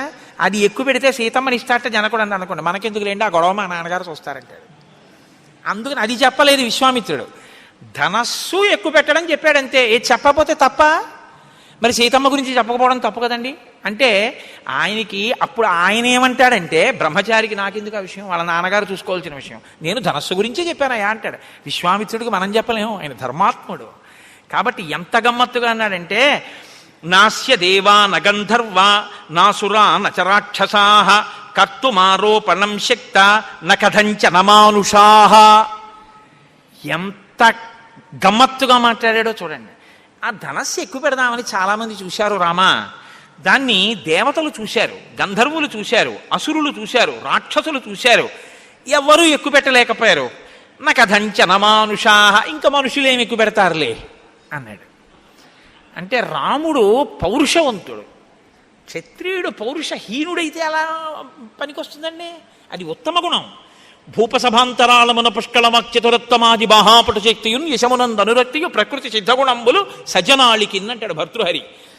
ఉత్తప్పుడు మౌనంగా ఉండడం ఏమిటండి, ఈయనకి మాట్లాడడం వచ్చా అన్నట్టు ఉంటాడు. సభలోకి వెళ్ళి మాట్లాడా పుష్కళమక్చతురత్వము.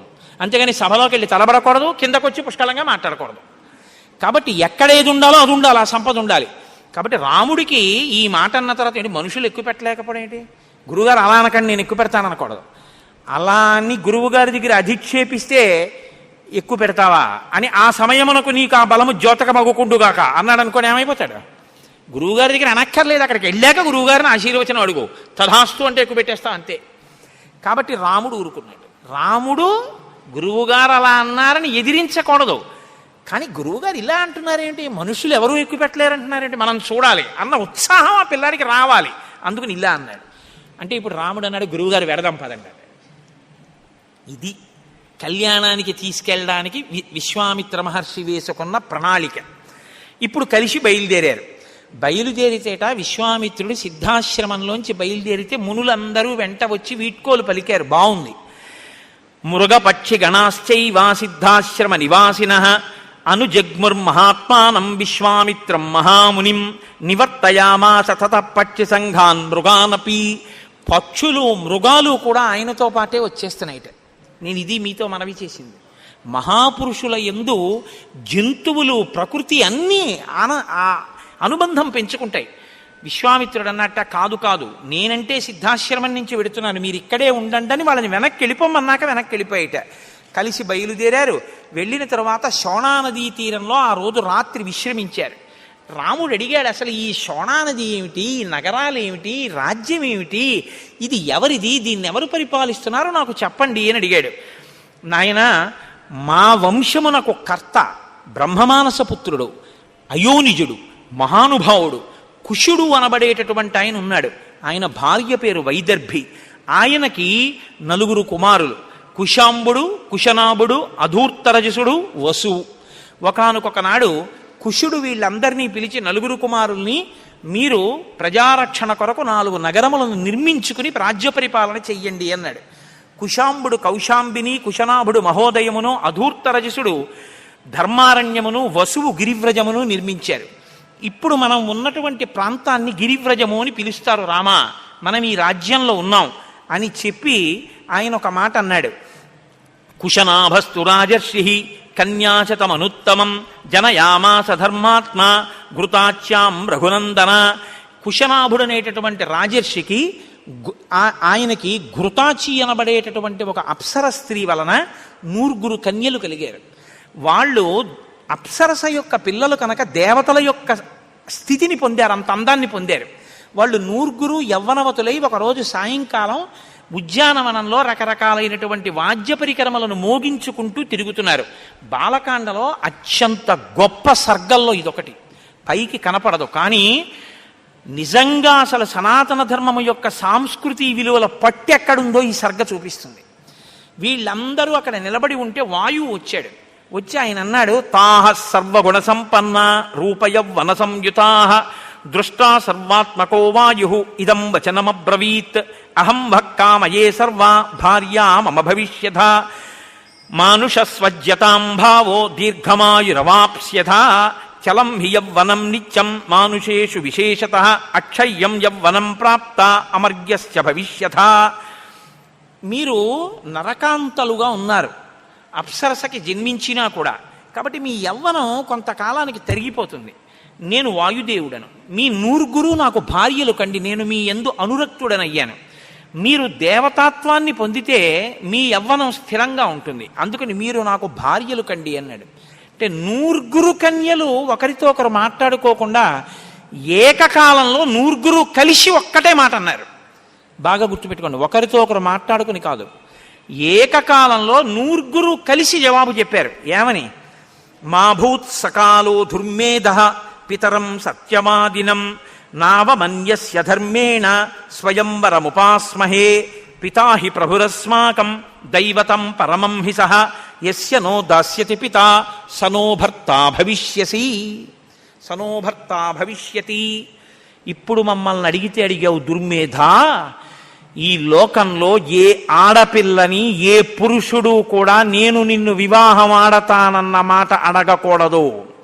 అడిగినా బుద్ధి ఉన్న ఏ ఆడపిల్ల తండ్రికి తెలియకుండా వేరొకణ్ణి తన భర్తగా అంగీకరించరాదు. ఇది ఈ జాతికి ధర్మం. పితాహి ప్రభురస్మాకం, మాకు మా తండ్రి దైవం. మా తండ్రికి తెలుసు మమ్మల్ని ఎవరికిచ్చి వివాహం చెయ్యాలో, మా జీవితం భద్రంగా ఉండడానికి ఎవరికి కన్యాదానం చెయ్యాలో మా తండ్రికి తెలుసు. దైవతం పరమం హి సహ, మా కన్నులకు కనపడే దైవం మా తండ్రి. యస్యనో దాస్యతి పిత సనో భర్త భవిష్యతి.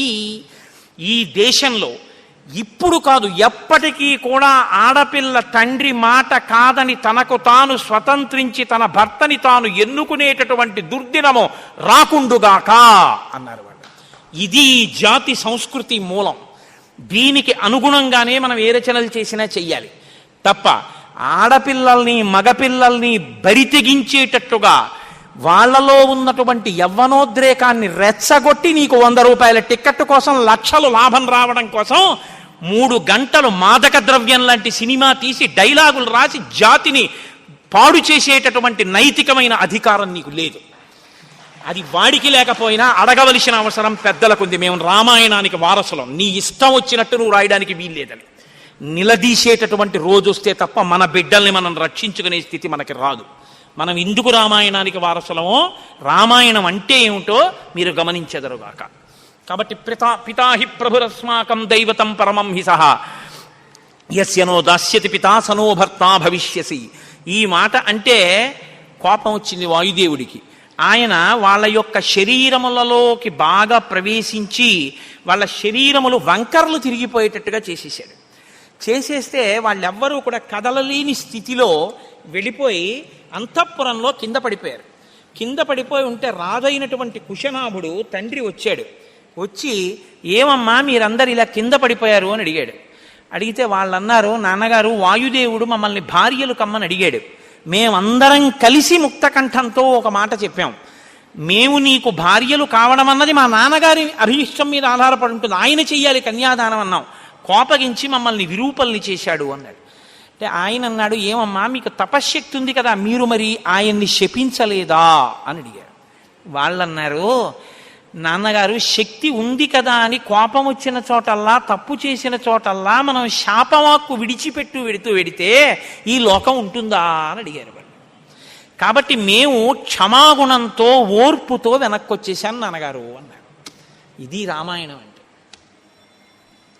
మీరు కోపగించవలసిన చోట ఓర్పు పట్టడం చాలా గొప్ప విషయం. వెంటనే కుశనాభుడు అన్నాడు, అలంకారో హినారీణాం క్షమాతు పురుషస్య వా దుష్కరం తచ్చయక్షాంతం త్రిదశేషు విశేషతః యాదృశీవ క్షమాపుత్ర్య సర్వాసామ విశేషతః క్షమాదానం క్షమా యజ్ఞః క్షమా సత్యం హి పుత్రికాః క్షమా యశః క్షమా ధర్మః క్షమయా విస్థితం జగత్.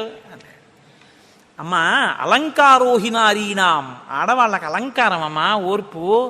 ఆడవాళ్ళకేమి, మగవాళ్ళకు కూడా ఓర్పు ఉండాలి తల్లి. అసలు ఈ మూడు లోకములు దేని వల్ల నిలబడుతున్నాయో తెలుసా? ఓర్పు వల్లే. ప్రతి వాళ్ళు ఓర్పు దాటేస్తే, ఎవరి ఇష్టం వచ్చినట్టు వాళ్ళు కోప్పడిపోతే లోకం ఎక్కడుందమ్మా?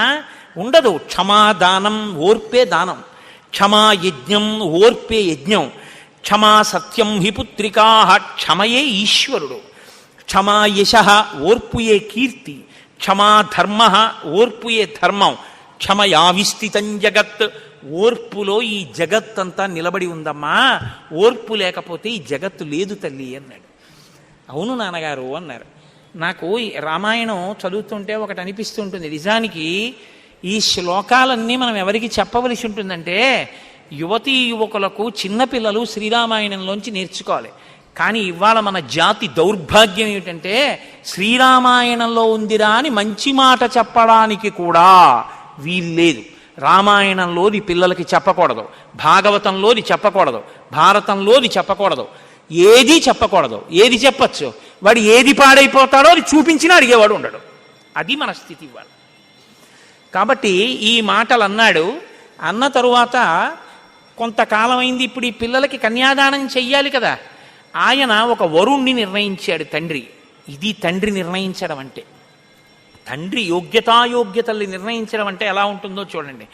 తస్యాహ ప్రసన్నో బ్రహ్మర్షి దదౌ పుత్రమనుత్తమం బ్రహ్మదత్త ఇతి ఖ్యాతం మానసం చూళినస్సుతం.